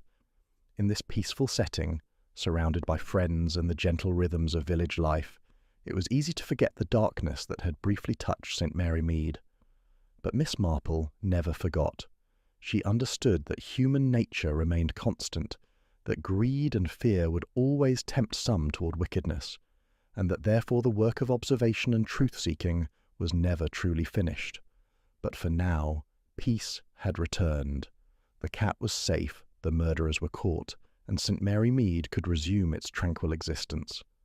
Until the next time human nature revealed its darker aspects, Miss Marple would tend her garden, observe her neighbours, and remain ready to apply her particular talents to the service of justice and truth. Even a cat knows when a secret won't stay buried, as the saying went. And Miss Jane Marple, with her lifetime of careful observation, knew that truth, like the persistent green shoots of spring, would always find its way to the light. "Oh, do come in. It seems we have another little puzzle on our hands, don't we?" Miss Marple and the Rag Doll by the Fire. Welcome to Mindful Musings. I'm your host, William, and I'm delighted you've joined us tonight. Before we begin, I'd love to know where in the world you're listening from. Are you curled up by the fire with a cup of tea, perhaps wrapped in a blanket as the autumn wind howls outside? Share your corner of the world in the comments below. I read every single one. Now, settle in comfortably and let me tell you a story through the eyes of the remarkable Miss Jane Marple. A story of secrets stitched in thread, of guilt hidden in plain sight, and of a confession sown long before the flames began to dance. Chapter 1. A Party Ends in Silence. The October evening had settled over St. Mary Mead with that peculiar stillness that follows children's laughter. Miss Jane Marple pulled her cardigan more snugly about her shoulders as she made her way along the lane toward the vicarage. The remnants of the Halloween party were still visible in the gathering dusk, paper bats clinging to gate posts and carved pumpkins grinning gap-toothed from doorsteps. She had promised Mrs. Clement she would help with the clearing up, though the vicar's wife had assured her it was entirely unnecessary. The vicarage stood at the end of Church Lane, its Georgian windows glowing warmly against the darkening sky. Miss Marple could hear the last few parents collecting their children from the party, their voices carrying clearly in the crisp autumn air. Young Timothy Fletcher dashed past her, pursued by his mother, still wearing his pirate hat at a jaunty angle. She smiled at the sight, remembering similar autumn evenings from her own childhood, though Halloween celebrations had been rather less elaborate in those days. The front door stood slightly ajar, and Miss Marple let herself in with the familiarity of an old friend. The hallway bore the cheerful chaos of a successful children's party, with orange and black streamers trailing from the banisters and the lingering scent of apple cider in the air. Mrs. Clement's voice drifted from the kitchen, thanking the last departing parents with her characteristic warmth. Miss Marple made her way toward the sitting room, intending to begin gathering the scattered paper plates and cups. But as she approached the doorway, she became aware of something that made her pause. The silence in the sitting room was of a different quality from the comfortable quiet of an empty space. It was the profound stillness that accompanies the presence of something deeply wrong. She stepped into the room and stopped quite still, her practiced eye taking in the scene before her, with that careful attention she had learned to apply to anything unusual. The fire still burned brightly in the grate, casting dancing shadows across the familiar furniture. Before the hearth sat a rag doll, positioned with its back against the fender. The doll was perhaps 18 inches tall, made of faded calico with button eyes and embroidered features. Its dress was patched cotton in a pattern of worn roses, and its yarn hair hung in 2 neat plaits. But it was not the doll that held Miss Marple's attention. Beside it, slumped in the vicar's favourite armchair, was the body of Miss Eleanor Ashford. The village seamstress sat with her head tilted back against the chair's wing, her hands folded peacefully in her lap. Her face bore an expression of profound tranquillity that might have suggested sleep were it not for the unnatural stillness of her chest and the waxen quality of her skin in the firelight. Miss Marple moved forward carefully, her mind already noting details with the precision of long practice. The teacup on the side table still held liquid, though it had long since grown cold. A half-finished piece of embroidery lay across Miss Ashford's lap, the needle still thrust through the linen as though she had simply paused in her work. The fire had been recently tended, for the logs were fresh and burning vigorously, and throughout all of this, the rag doll sat in its peculiar position before the flames, its button eyes reflecting the firelight with an almost knowing gleam. There was something about its placement that struck Miss Marple as deliberate, though she could not immediately say why. It was not the sort of toy one would expect to find at a children's party, being clearly old and rather shabby compared to the bright modern playthings scattered about the room. Mrs. Clement's footsteps sounded in the hallway, accompanied by her cheerful humming. Miss Marple drew a steadying breath and called out, in a voice that was calm but carried unmistakable gravity, "Mrs. Clement, my dear, I'm afraid you'd better telephone for Dr. Haydock, and perhaps Inspector Slack as well. There's been a most unfortunate incident." The humming stopped abruptly. Chapter 2. Stitching and Secrets. Dr. Haydock arrived within 20 minutes, his medical bag in hand and his expression already grave. He had known Miss Ashford for the better part of 30 years, having delivered her niece and treated her through various minor ailments. The sight of her still form in the vicar's chair clearly affected him deeply, though his professional manner remained intact as he conducted his examination.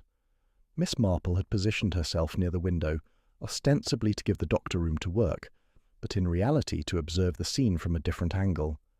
Mrs. Clement sat on the sofa, her usually composed face pale with shock. The vicar himself had not yet returned from his hospital visits, which Miss Marple considered something of a mercy. The discovery of a body in one's sitting room was distressing enough, without the additional burden of having to comfort one's spouse through the immediate aftermath. "Heart failure," Dr. Haydock announced finally, straightening from his examination. "Quite sudden, by the look of it. Eleanor always said her heart was weak, though she refused to let it limit her activities." He shook his head sadly. "I did warn her about overdoing things, but she was a stubborn woman in her own quiet way." Inspector Slack arrived as the doctor was completing his preliminary notes. The inspector was a practical man who preferred straightforward cases with obvious explanations, and he surveyed the scene with the air of someone hoping this would prove to be exactly that sort of situation. "Natural causes, you say, Doctor?" he asked, pulling out his notebook. "All the indications point that way," Dr. Haydock confirmed, "though I'll need to conduct a more thorough examination, of course. but given Miss Ashford's medical history and the peaceful nature of her passing, I see no reason to suspect anything untoward." Miss Marple listened to this exchange while her eyes continued to study the rag doll. There was something about it that troubled her, some quality she could not quite identify. It was clearly handmade, stitched with considerable skill, though the materials were humble. The embroidered smile on its face was slightly crooked, giving it an expression that might be read as either cheerful or knowing, depending on the angle of the light. "Inspector," she said quietly, "might I examine that doll before anything is disturbed?" Inspector Slack looked at her with the mixture of resignation and grudging respect that had developed over their previous encounters. "I suppose there's no harm in it, Miss Marple, though I can't see what a child's toy has to do with Miss Ashford's passing." Miss Marple crossed to the fireplace and carefully picked up the rag doll. The fabric was warm from its proximity to the flames, and she noticed immediately that it smelled faintly of lavender and something else, something slightly medicinal that she could not immediately place. She turned it over in her hands, examining the construction with the eye of someone who had herself spent countless hours with needle and thread. The stitching was exquisite, far finer than one would expect for a simple child's plaything. The seams were perfectly straight, the corners turned with expert precision. But what caught Miss Marple's particular attention was a section along the doll's back, where the stitching appeared slightly different. The thread was the same colour, but the tension was tighter, more deliberate, as though this particular seam had been opened and resewn with special care. She carried the doll to the window where the last of the daylight provided better illumination. With careful fingers she examined the suspicious seam more closely. There, barely visible against the calico fabric, was something that made her draw in a sharp breath. Woven into the stitching, so cunningly disguised as to be almost invisible, was a single strand of human hair. It was grey, coarse, and quite unlike the yarn used for the doll's plaited locks. "Inspector Slack," Miss Marple said, her voice carrying that particular tone that made people pay attention, "I believe you should see this." The inspector crossed to her side, followed by Dr. Haydock and Mrs. Clement. Miss Marple held the doll up to the light and indicated the strand of hair with a careful finger. "This hair has been deliberately sewn into the fabric," she explained. "You can see how it's been worked into the stitching in such a way as to be virtually invisible unless one knows to look for it." Inspector Slack frowned. "Are you suggesting this is significant, Miss Marple?" "I'm suggesting that this was not made as a toy," she replied quietly. "This was made as a token, and I believe that if we examine it more carefully, we may find that Miss Ashford stitched her own confession into this doll long before she came to sit before this fire." Chapter 3. The Seamstress's Secrets. The vicarage sitting room had been transformed into an impromptu investigative space. Inspector Slack had agreed, with some reluctance, to delay the removal of Miss Ashford's body until a more thorough examination could be made of the circumstances. Dr. Haydock had returned to his surgery to collect certain equipment, leaving strict instructions that nothing was to be disturbed in his absence. Miss Marple sat in the chair farthest from the fire, the rag doll resting carefully on her lap. She had found her magnifying glass in her handbag, that useful implement she carried for reading fine print in pattern books, and was conducting a meticulous examination of the doll's construction. Mrs. Clement had made tea, that universal English response to crisis, and now sat watching Miss Marple's investigation with an expression combining confusion and growing apprehension. "I don't understand," Mrs. Clement said finally, her teacup rattling slightly in its saucer. "Why would Eleanor make such a thing? And what do you mean by calling it a token?" Miss Marple looked up from her examination, her mild blue eyes thoughtful behind her spectacles. "I have known several cases, my dear, where guilt takes the most extraordinary forms. There was a maid in my youth who stole from her employer, but left pressed flowers in the places where she had taken valuables. She said later that she could not bear to leave nothing in return, though she knew the flowers were a poor substitute." "You think Eleanor stole something?" Mrs. Clement's voice was shocked. "But she was the most honest woman I've ever known. Why, she once walked all the way back to the greengrocer's because she'd been given a penny too much in change." "I'm suggesting nothing of the sort," Miss Marple replied gently. "But this doll was made with extraordinary care, and this strand of hair was placed deliberately. In my experience, when someone takes such pains to create something and then positions it in such a significant location, they are trying to tell us something. She returned her attention to the doll, examining now the dress it wore. The faded rose pattern was of a type that had been popular perhaps 20 or 30 years earlier. The fabric itself was worn thin in places, suggesting it had been used for some other purpose before being made into the doll's clothing. As Miss Marple studied it more closely, she noticed something that made her pause. There was a small brown stain on the hem, barely visible against the faded pattern. She brought it closer to her magnifying glass and felt a chill of recognition. The stain had the distinctive appearance of old blood. Inspector Slack returned at that moment, followed by Dr. Haydock carrying what appeared to be a physician's examination case. The inspector's expression suggested he was beginning to have second thoughts about humouring Miss Marple's concerns. "Well, Miss Marple," he asked, "have you discovered anything to support your theory about this doll being some sort of confession?" "Several things, actually," she replied calmly. "Doctor, might I ask you to look at this stain on the doll's dress? I should like your professional opinion on whether it might be blood." Dr. Haydock took the doll with careful hands and examined the hem closely. After a moment, he nodded slowly. "It could well be blood, yes. Old blood that's been washed but not entirely removed. A simple chemical test would confirm it." "And the hair sewn into the back seam," Miss Marple continued. "Could you determine whether it matches Miss Ashford's own hair?" The doctor carefully extracted the strand with a pair of tweezers he produced from his case. Holding it up to the light, he compared it with a sample he took from Miss Ashford's head. Even to the untrained eye, the match was unmistakable. "It's hers," Dr. Haydock confirmed, his expression growing increasingly troubled. "But why on earth would she sew her own hair into a rag doll?" Miss Marple set the doll aside carefully and folded her hands in her lap. "I believe, gentlemen, that we are looking at a very particular kind of memorial. This doll was not made for play. It was made to represent someone, and I suspect that if we can determine who that someone was, we will understand why Miss Ashford died, sitting before this fire." She paused, letting her gaze move from the doll to the cold teacup on the side table, and then to the embroidery that still lay across Miss Ashford's lap. "I noticed that the embroidery pattern is roses, the same roses that appear on the doll's dress, and if I'm not mistaken, that particular pattern was popular in village needlework about 25 years ago. Mrs. Clement, do you recall the Thornton family? They lived in Rose Cottage before the Fieldings moved in." Mrs. Clement's face went pale. The Thorntons had a little girl. Rose, her name was.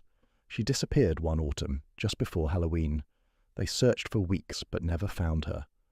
"She was 7 years old," Miss Marple said quietly. "The same size, I would estimate, as this doll." Chapter 4. Patterns of the Past. The mention of Rose Thornton had cast a pall over the room that even the cheerful fire could not dispel. Inspector Slack had gone very still, his notebook forgotten in his hand. Mrs. Clement had set down her teacup with a hand that trembled visibly. Dr. Haydock was staring at the rag doll with an expression of dawning horror. "Rose Thornton," the inspector repeated slowly. "I remember that case. I was just starting on the force then, a constable under old Inspector Dean. We searched every inch of the village and the surrounding countryside. The general belief was that she'd wandered into the woods and come to harm, though the body was never recovered." Miss Marple nodded gravely. "I was visiting my cousin in Devon at the time, but I remember reading about it in the newspapers. A terrible tragedy. The family moved away not long after, I believe." "Within 6 months," Mrs. Clement confirmed, her voice barely above a whisper. "They couldn't bear to stay in the village where their daughter had vanished. The cottage stood empty for nearly a year before the Fieldings bought it. It was considered unlucky by the locals." "Tell me," Miss Marple said carefully, "what do you remember about Miss Ashford's connection to the family? Did she know them well?" Mrs. Clement considered this question, her brow furrowed with the effort of recollection. "Eleanor did sewing for Mrs. Thornton, as I recall, made dresses for little Rose. She was terribly upset when the child disappeared. I remember her saying that Rose had been such a sweet, quiet little thing, always interested in watching Eleanor stitch." "Did Miss Ashford live in the same cottage then as she occupied until her death?" Inspector Slack asked, his investigator's instincts now fully engaged. "The very same," Dr. Haydock replied. "Lavender Cottage on Miller's Lane. She inherited it from her mother and lived there all her life. Kept very much to herself, did Eleanor, though she was always willing to do mending for anyone who asked." Miss Marple rose from her chair and crossed to where Miss Ashford's embroidery lay. She picked it up carefully, examining the pattern that was only partially complete. It showed a cottage surrounded by roses, the stitching exquisite in its detail. But what caught her attention was something in the lower corner, where Miss Ashford had begun to embroider what appeared to be a small figure in a doorway. "Inspector," she said quietly, "I believe we need to visit Lavender Cottage, and we need to do so tonight before anything can be disturbed." Inspector Slack looked at her sharply. "You think there's evidence there?" "I think Miss Ashford came to this vicarage knowing she would not return home," Miss Marple replied. "And I think she left this doll as a message for anyone with eyes to see it. The question is whether she left anything else, anything that might explain what happened to Rose Thornton 25 years ago." The inspector was already reaching for his coat. "Dr. Haydock, I'll need you to come along as well. Mrs. Clement, I'm afraid I must ask you to remain here until we return. And Miss Marple, if you're quite certain about this—" "I am rarely certain about anything, Inspector," Miss Marple replied, gathering her own coat and handbag. "But I am quite convinced that the truth about this evening's events lies not in how Miss Ashford died, but in why she chose to die here, in this room, before this fire, with that particular doll as her only companion." The walk to Lavender Cottage took less than 10 minutes, though the darkness and the weight of their purpose made it seem longer. The cottage stood at the end of a narrow lane, its garden overgrown with the last blooms of autumn. A single light burned in the front window, left on as though Miss Ashford had intended to return. Inspector Slack produced a key from the collection found in Miss Ashford's handbag and opened the front door. The cottage smelled of lavender and old fabric, the scent of a lifetime spent in solitary needlework. The front room was neat to the point of austerity, with only a few pieces of plain furniture and a sewing table positioned to catch the best light from the window. But it was the back room that held their attention. Inspector Slack opened the door and stepped back with an involuntary exclamation. The room was a shrine of sorts, its walls covered with shelves holding dozens of rag dolls. Each one was identical to the doll found by the fire, down to the faded rose-patterned dress and the carefully plaited yarn hair. Miss Marple moved among the dolls with a feeling of profound sadness. They represented years of obsessive work, hundreds of hours of stitching and restitch, and in the centre of the room, on a small table, sat a wooden box. Inspector Slack opened it with careful hands. Inside, wrapped in tissue paper, were items that told a story more clearly than any confession. A child's hair ribbon in faded pink, a small shoe, and a diary, its pages filled with Eleanor Ashford's neat, precise handwriting. Chapter 5. Diary of Unbearable Weight. Inspector Slack carried the wooden box to Miss Ashford's sewing table where the light was better. Dr. Haydock and Miss Marple gathered close as he carefully removed each item and laid it out with the reverence due to evidence in what was clearly becoming something far more serious than a simple death from natural causes. The diary was bound in cracked leather, its pages yellowed with age. Inspector Slack opened it carefully, mindful that the brittle paper might tear. The entries were dated, beginning some 26 years ago and continuing, with varying frequency, until just 3 days before Miss Ashford's death.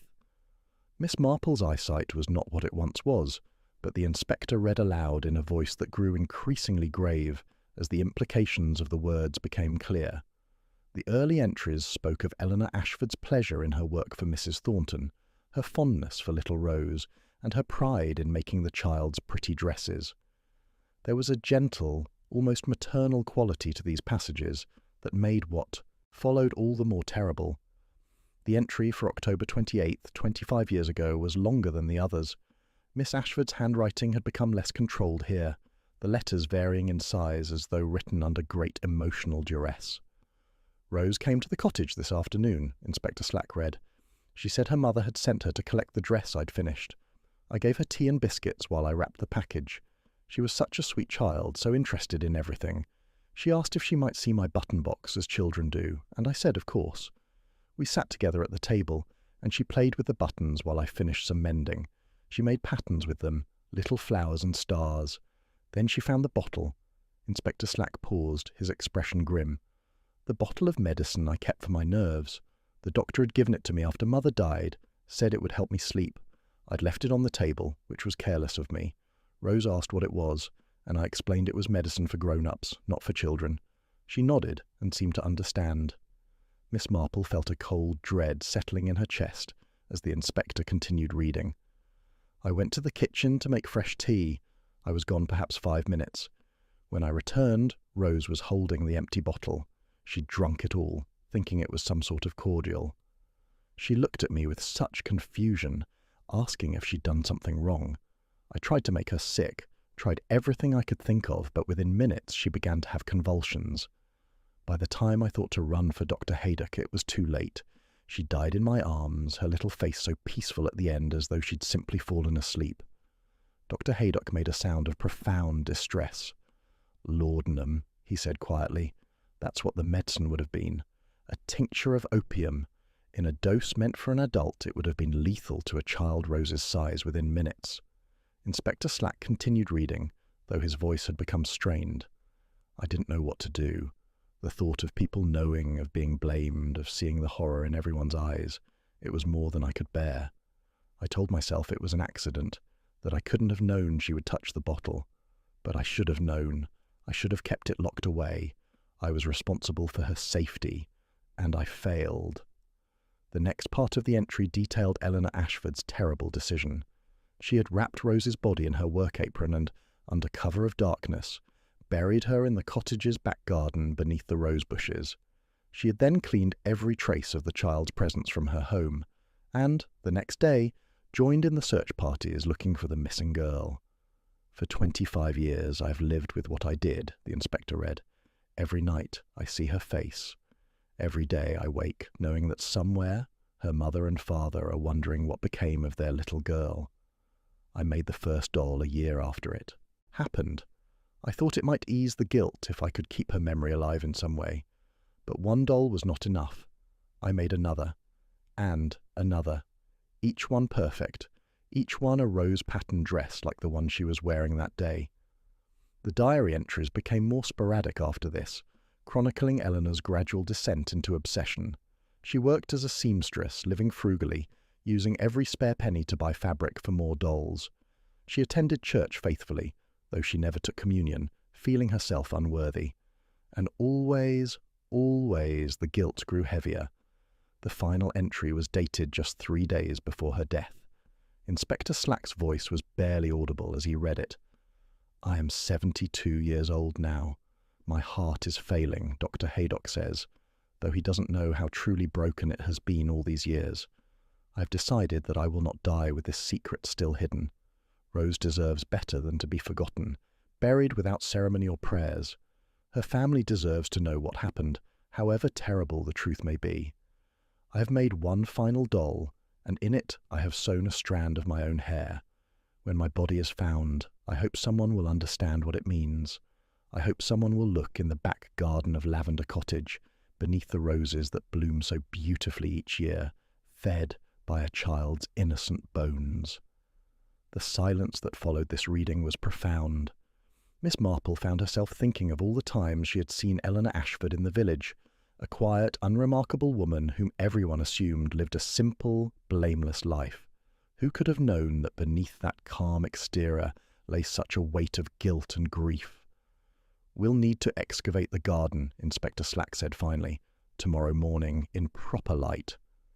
Dr. Haydock nodded slowly. "And then, at last, little Rose Thornton can have a proper burial." Miss Marple looked at the room full of dolls, each one a silent witness to a tragedy that should never have been hidden. "She made her confession," she said quietly, "in the only way she knew how, through the work of her hands and the skill that defined her life. Every doll was an act of remembrance. Every stitch was a prayer for forgiveness." Chapter 6. Beneath the Roses.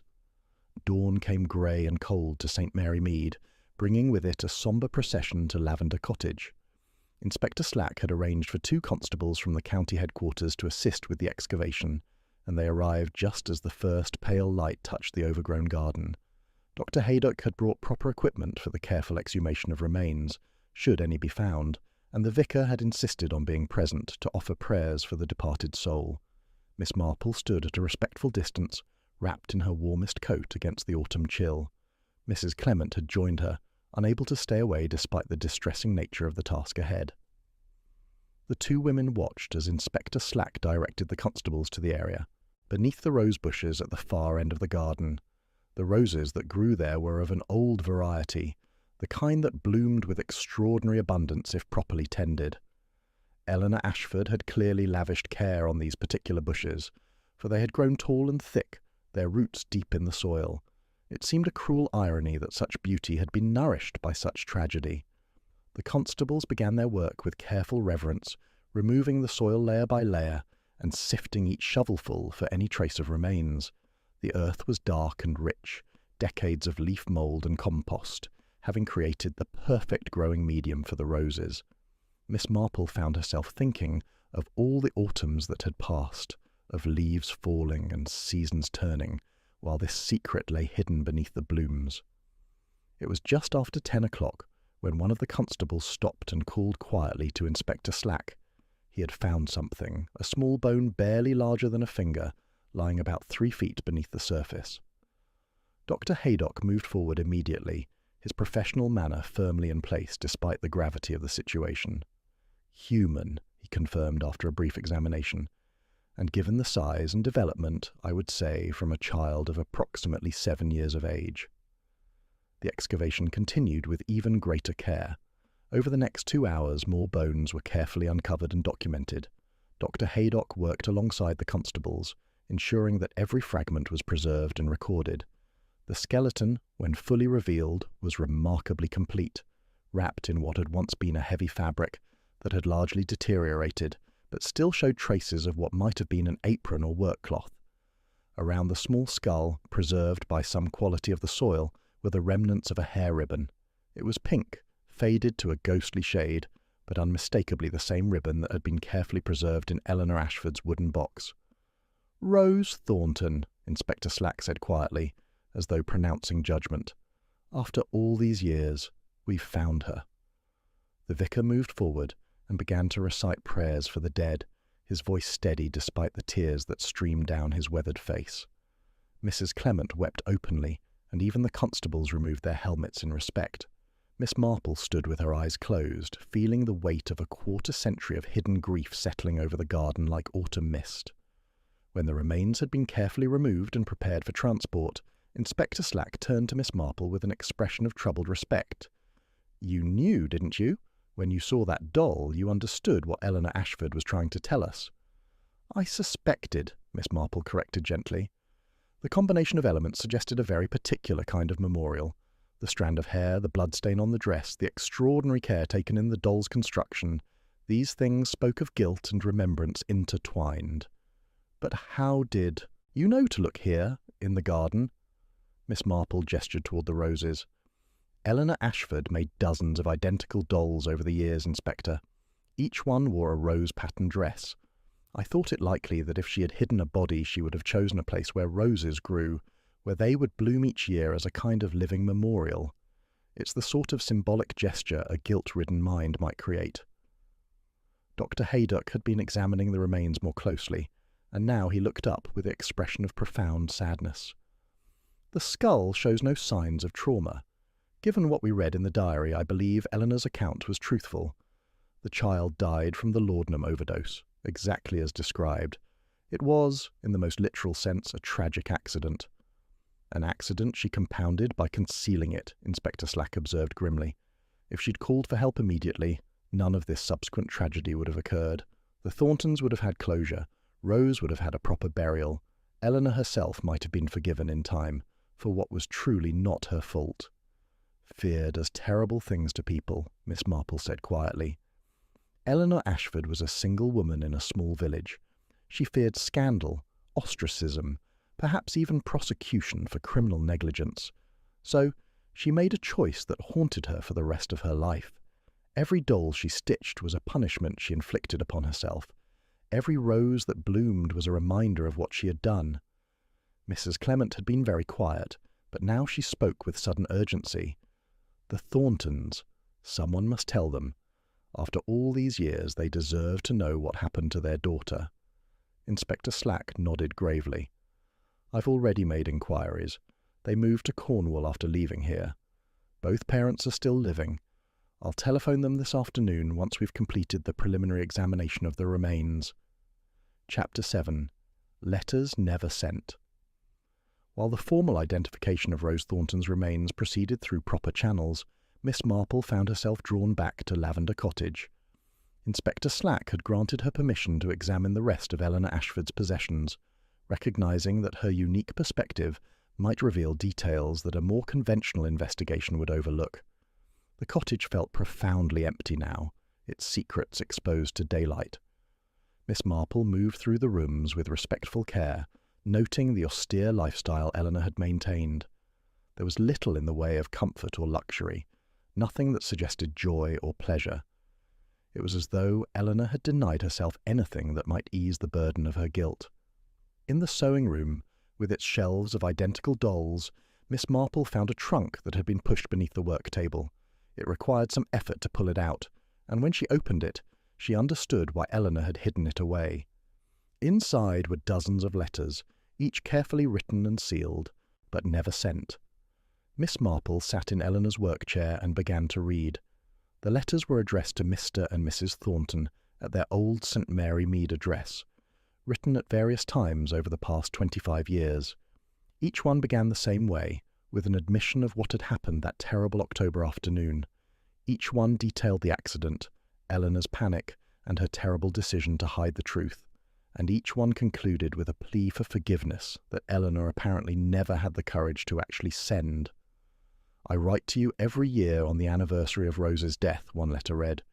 I tell myself that this time I will find the courage to post it, to confess what I have done, and accept whatever judgment you see fit.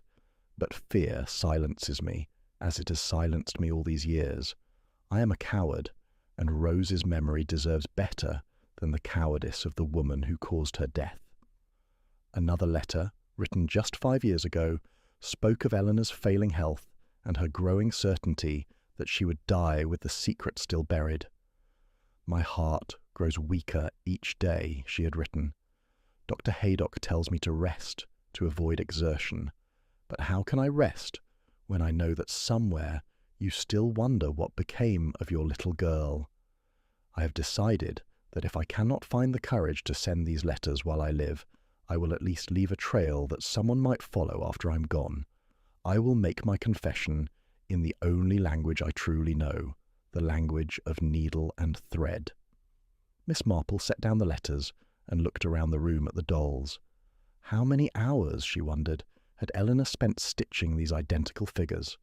How many times had she recreated Rose's face in embroidered features, trying to preserve the memory of the child she had failed to protect? The final letter in the trunk was dated just 2 weeks before Eleanor's death. This one was different from the others, addressed not to the Thorntons but to no one in particular. It read like a last will and testament, though it dealt not with property but with truth. To whoever finds this, it began, I, Eleanor Mary Ashford, being of sound mind though failing body, make this confession. 25 years ago, I caused the death of Rose Thornton through my carelessness and concealed it through my cowardice. Her body lies beneath the rose bushes in my back garden. I have sown dozens of dolls in her memory, each one a prayer for forgiveness I do not deserve. I have lived with this guilt every day of my life, and I die asking only that someone will ensure Rose is given a proper Christian burial and that her family is told the truth of what happened. I do not expect forgiveness, the letter concluded. I do not deserve peace, but Rose deserves to be remembered for the sweet, innocent child she was, and her family deserves to know that her death was swift and painless, that she did not suffer at the hands of any malicious person, but simply fell victim to a tragic accident made worse by one woman's terrible fear. Miss Marple folded the letter carefully and placed it back in the trunk. She understood now why Eleanor had chosen to die at the vicarage before the fire, with the doll as her companion. The vicarage represented sanctuary, forgiveness, the possibility of redemption. The fire symbolized both purification and judgment, And the doll, that carefully crafted confession, was Eleanor's final attempt to speak a truth she had been unable to voice in life. Mrs. Clement appeared in the doorway, startling Miss Marple from her contemplation. "I hope you don't mind," the vicar's wife said quietly. "Inspector Slack said you were here, and I thought you might appreciate some tea." "How very thoughtful," Miss Marple replied, grateful for the interruption. "I've been reading Eleanor's letters, unsent letters to the Thorntons, written over many years." Mrs. Clement set down the tea tray and glanced at the trunk. "She kept writing to them, even though she never posted the letters?" "I believe it was her way of maintaining some connection to the truth," Miss Marple explained. "Each letter was an acknowledgement of what she had done, even if only to herself. It was as though by writing the words, by forming the sentences that admitted her guilt, she was somehow keeping faith with Rose's memory." "How terribly sad," Mrs. Clement murmured, "to live with such a burden for so long." Miss Marple poured tea for them both, her movements automatic from long practice. "There was a woman in my village when I was young," she said thoughtfully. "She had accidentally caused the death of a neighbour's dog by leaving out poisoned bait meant for rats. She never admitted what she had done, but every week for years afterward, she left flowers on the spot where the dog was buried. No one knew who placed them there, but I suspect the dog's owner found some comfort in those anonymous blooms." "Eleanor's roses," Mrs. Clement said with sudden understanding. "That's why she tended them so carefully. They were her weekly flowers, her secret tribute." "Precisely. And I believe that in the end, when she knew death was approaching, she wanted to transform that secret tribute into an open confession. She couldn't bring herself to speak the words or post the letters, but she could create something that would inevitably lead to discovery." Mrs. Clement sipped her tea, her expression troubled. "Do you think she meant to die that particular evening? In our sitting room during the Halloween party?" Miss Marple considered this carefully. "I believe she chose the time and place quite deliberately. Halloween is associated with the boundary between life and death, the time when hidden things are revealed, and your sitting room was a place of safety, warmth, and Christian fellowship. She came there knowing her heart would fail, having perhaps even done something to ensure it would." "You think she hastened her own death?" "I think she made certain choices about her medication and her exertion that would have a predictable result," Miss Marple said carefully. "Dr. Haydock will be able to tell us more after his examination, but I suspect we'll find that Eleanor deliberately overexerted herself that afternoon, perhaps even withheld her heart medication, knowing what the consequences would be." The two women sat in silence for a moment, contemplating the complex mix of guilt, fear, and final courage that had characterized Eleanor Ashford's last days. Outside, the autumn afternoon was drawing toward evening, and the light slanting through the window illuminated the rows of dolls with an almost ethereal glow. "What will happen to them?" Mrs. Clement asked, gesturing toward the dolls. "It seems wrong to simply dispose of them." "I've been thinking about that," Miss Marple replied. "Perhaps one might be given to Rose's family if they wish it, a memorial to their daughter, made with such care by the woman who, despite her terrible mistake, clearly never forgot her. The others might be buried with Eleanor, symbols of the penance she imposed upon herself." Mrs. Clement nodded slowly. "That seems fitting, a recognition that her guilt was genuine, even if her courage failed her for so long." Chapter 8. The Thorntons' Return. 3 days after the discovery in Eleanor Ashford's garden, a motor car bearing Cornish licence plates arrived in St. Mary Mead. Miss Marple observed its arrival from her cottage window, though she made no move to approach. Some moments required privacy, and the Thorntons' return to the village where they had lost their daughter was surely one of them. Inspector Slack had telephoned them immediately after the identification of Rose's remains was confirmed. The conversation, he had told Miss Marple later, had been one of the most difficult of his career. Mrs. Thornton had wept, but there had been a quality to her grief that suggested relief as well as sorrow. After 25 years of not knowing, the terrible certainty of death was in its own way a form of closure. The Thorntons were older now, of course. Mr. Thornton's hair had gone completely white, and he walked with the aid of a cane. Mrs. Thornton was a small, bird-like woman whose face bore the lines of long grief. They had requested to see the place where Rose was found, and Inspector Slack had granted this with quiet compassion. Miss Marple learned later from Mrs. Clement that the couple had stood for nearly an hour in Eleanor's garden, holding hands in silence beside the rose bushes. Mrs. Thornton had wept again, but Mr. Thornton had remained dry-eyed, his expression one of profound weariness rather than active grief. They had agreed to read Eleanor's unsent letters, though Inspector Slack had warned them of the distressing content. When they emerged from the cottage an hour later, Mrs. Thornton's face was wet with tears, but her expression had softened from the hard lines of long-nursed anger. It was on their third day in St. Mary Mead that the Thorntons requested to meet with Miss Marple. Inspector Slack arranged the meeting at the vicarage, that neutral ground where Eleanor had made her final confession. Miss Marple arrived to find the couple seated in the same sitting room where Eleanor had died. Mrs. Thornton reached into her handbag and withdrew the rag doll that had been found by the fire. Miss Marple noticed that she held it carefully, almost tenderly, as one might hold an infant. "Inspector Slack gave us this," Mrs. Thornton said quietly. "He said we might keep it if we wished, as a memorial to Rose. I wanted to ask you about the other dolls, the ones in Eleanor's cottage. What will become of them?" Miss Marple explained the suggestion she had made to Mrs. Clement, that the dolls might be buried with Eleanor as symbols of her penance. Mrs. Thornton listened carefully, then shook her head slowly. "I have a different suggestion," she said. "I would like the dolls to be given to children, to orphanages perhaps, or to hospitals where sick children might find comfort in them. Let them serve the purpose they were meant for, bringing joy to children rather than serving as monuments to guilt." Miss Marple felt a surge of admiration for this small, grief-worn woman who could find such generosity after such loss. Mr. Thornton spoke quietly. "We've decided to bury Rose here, in St. Mary Mead. The vicar has agreed to conduct the service. And Eleanor Ashford, we'd like her to be buried near Rose, if that's permissible. She carried our daughter in her heart all these years. They should rest near each other." Miss Marple found herself profoundly moved by this gesture of forgiveness. Chapter 9. The Funeral of Two Souls.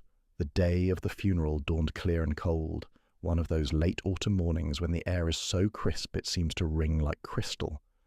St. Mary Mead's church stood solid and reassuring against the pale sky, its ancient stones having witnessed centuries of joy and sorrow. Today it would witness something quite unusual, a double funeral binding together victim and perpetrator in a final act of shared humanity. Miss Marple arrived early, as was her custom. She found the church already filling with villagers, many of whom had never known Rose Thornton, but felt compelled to bear witness to the conclusion of this long-hidden tragedy. Eleanor Ashford had been a familiar figure in the village for decades, and her death under such extraordinary circumstances had shaken the community deeply. 2 coffins rested before the altar. Rose's was small and white, covered with pink roses sent by her parents. Eleanor's was simple oak, per her will's instructions, but the Thorntons had added a spray of the same pink roses, a gesture that had moved many to tears. The vicar had worked carefully on his sermon, knowing that he must somehow address the complicated truth of what had happened. Miss Marple had assisted him with this delicate task, sharing her observations about Eleanor's lifetime of penance and the Thorntons' extraordinary grace. As the service began, Miss Marple's attention was drawn to Mrs. Thornton, who sat in the front pew clutching the rag doll that Eleanor had positioned by the fire. She held it throughout the service, a tangible link between past and present. The vicar spoke of accidents and consequences, of fear and courage, of the burden of secrets and the liberation of truth. He read from Scripture about forgiveness and redemption, carefully chosen passages that acknowledged both the gravity of concealment and the possibility of grace. Eleanor Ashford lived 50 years under the weight of a secret, the vicar said. She chose fear over courage in that first terrible moment, and that choice shaped the rest of her life. But let us not forget that she also chose in the end to reveal the truth. She left a confession stitched in thread, ensuring that Rose Thornton would finally receive the burial she deserved. After the service, the congregation processed to the churchyard, where 2 graves had been prepared side by side beneath an ancient oak tree. The Thorntons had specifically requested this placement, wanting Eleanor and Rose to rest near each other. As the coffins were lowered into the earth, Mrs. Thornton stepped forward and gently placed the rag doll into Rose's grave, laying it beside the small white coffin like a favourite toy. It was a gesture of acceptance, of understanding that Eleanor's dolls had been expressions of love warped by guilt. Mr. Thornton placed a single pink rose on Eleanor's coffin before it was covered with earth. "May you find the peace that eluded you in life," he said quietly. The gathering dispersed slowly, but Miss Marple remained, standing beneath the oak tree looking at the fresh earth that now covered both graves. Mrs. Clement joined her after a few moments. "Strange how secrets can poison a life," Mrs. Clement said softly. "If only Eleanor had found the courage to speak 25 years ago." "Fear is a powerful thing," Miss Marple replied, "but so is the human capacity for forgiveness, as the Thorntons have shown us." Chapter 10. Threads of Truth Unravelled. A week after the funeral, Miss Marple sat in her cottage with Mrs. Bantry, the autumn sunlight streaming through the windows as they worked on their respective needlework. The village had slowly returned to its normal rhythms, though the events surrounding Eleanor Ashford's death remained a frequent topic of conversation at the post office and in the shops. "I still cannot quite believe it," Mrs. Bantry said, looking up from her embroidery. "Eleanor Ashford, of all people, she seemed so ordinary, so unremarkable. Who would have imagined she carried such a terrible secret all those years?" Miss Marple's needles clicked steadily as she considered her friend's words. "That's rather the point, isn't it? The most ordinary people often carry the most extraordinary burdens. We see only the surface, the daily. Routines and pleasant conversations, never suspecting what lies beneath." "But you suspected," Mrs. Bantry pressed. "When you saw that doll by the fire, you knew something was wrong." "I recognized that it was significant," Miss Marple corrected gently. "The doll was too carefully made, too deliberately positioned to be a simple toy left by a child, and the strand of hair sewn into it suggested something deeply personal, almost ritualistic." She paused in her knitting to look out the window toward the church, where the fresh graves were just visible beyond the wall. "Eleanor spent 25 years creating those dolls. Each one was perfect, identical to the last. It was her way of keeping Rose alive in her memory, of maintaining a connection to the child she had failed to protect." Mrs. Bantry shivered slightly despite the warmth of the room. "It's rather ghoulish when you think about it. All those dolls, like an army of tiny ghosts." "Or an army of prayers," Miss Marple suggested. "I prefer to think of them that way. Each doll was Eleanor's way of saying she was sorry, of acknowledging what she had done even if she couldn't speak the words aloud. The Thorntons' decision to give them to children was remarkably generous. Indeed it was. They transformed symbols of guilt into gifts of comfort. I've heard that several orphanages have already received the dolls, and the children absolutely treasure them." Miss Marple set down her knitting and picked up the letter that had arrived that morning from Mrs. Thornton. She had written to thank Miss Marple once more for uncovering the truth, and to share that she and her husband had found an unexpected peace in finally knowing what had happened to their daughter. "She writes that they visit the graves every morning," Miss Marple told Mrs. Bantry. "They bring fresh roses and sit beneath the oak tree, talking to Rose as they might have done if she had lived. They've even spoken to Eleanor, telling her she's forgiven." "That's beautiful," Mrs. Bantry said softly, wiping at her eyes. "After all this time, after all that pain, they've found forgiveness." "Forgiveness is often the only path to peace," Miss Marple observed. The Thorntons understood that carrying anger and resentment would only add to the tragedy. By forgiving Eleanor, they freed themselves as much as they honoured her memory. The two friends sat in companionable silence for a moment, the only sound the gentle click of Miss Marple's needles and the ticking of the mantel clock. Outside, autumn leaves drifted past the window, nature's own reminder of cycles ending and beginning. "Do you think Eleanor found peace at the end?" Mrs. Bantry asked finally. Miss Marple considered the question carefully. "I think she found the courage to ensure the truth would emerge. Whether that brought her peace, only she could say. But she died knowing she had left a trail that would lead to Rose's proper burial. In that sense, she completed her final act of care, for the child. A confession stitched in thread. Yes, precisely that. Eleanor Ashford spoke in the only language she truly mastered, the language of needle and thread. Every stitch was a word, every doll a sentence, and the final doll by the fire was her completed testament. As the afternoon waned and Mrs. Bantry prepared to depart, Miss Marple returned to her knitting with renewed purpose. She was making a small blanket, she explained, for the children's ward at the hospital, a gift in honour of Rose Thornton and all the children who deserved comfort and care. The rag doll by the fire had revealed its secrets, and in doing so had brought truth and closure to a tragedy 25 years in the making. It was, Miss Marple reflected, a reminder that even the smallest, most overlooked details could hold profound significance, if one only knew how to read them.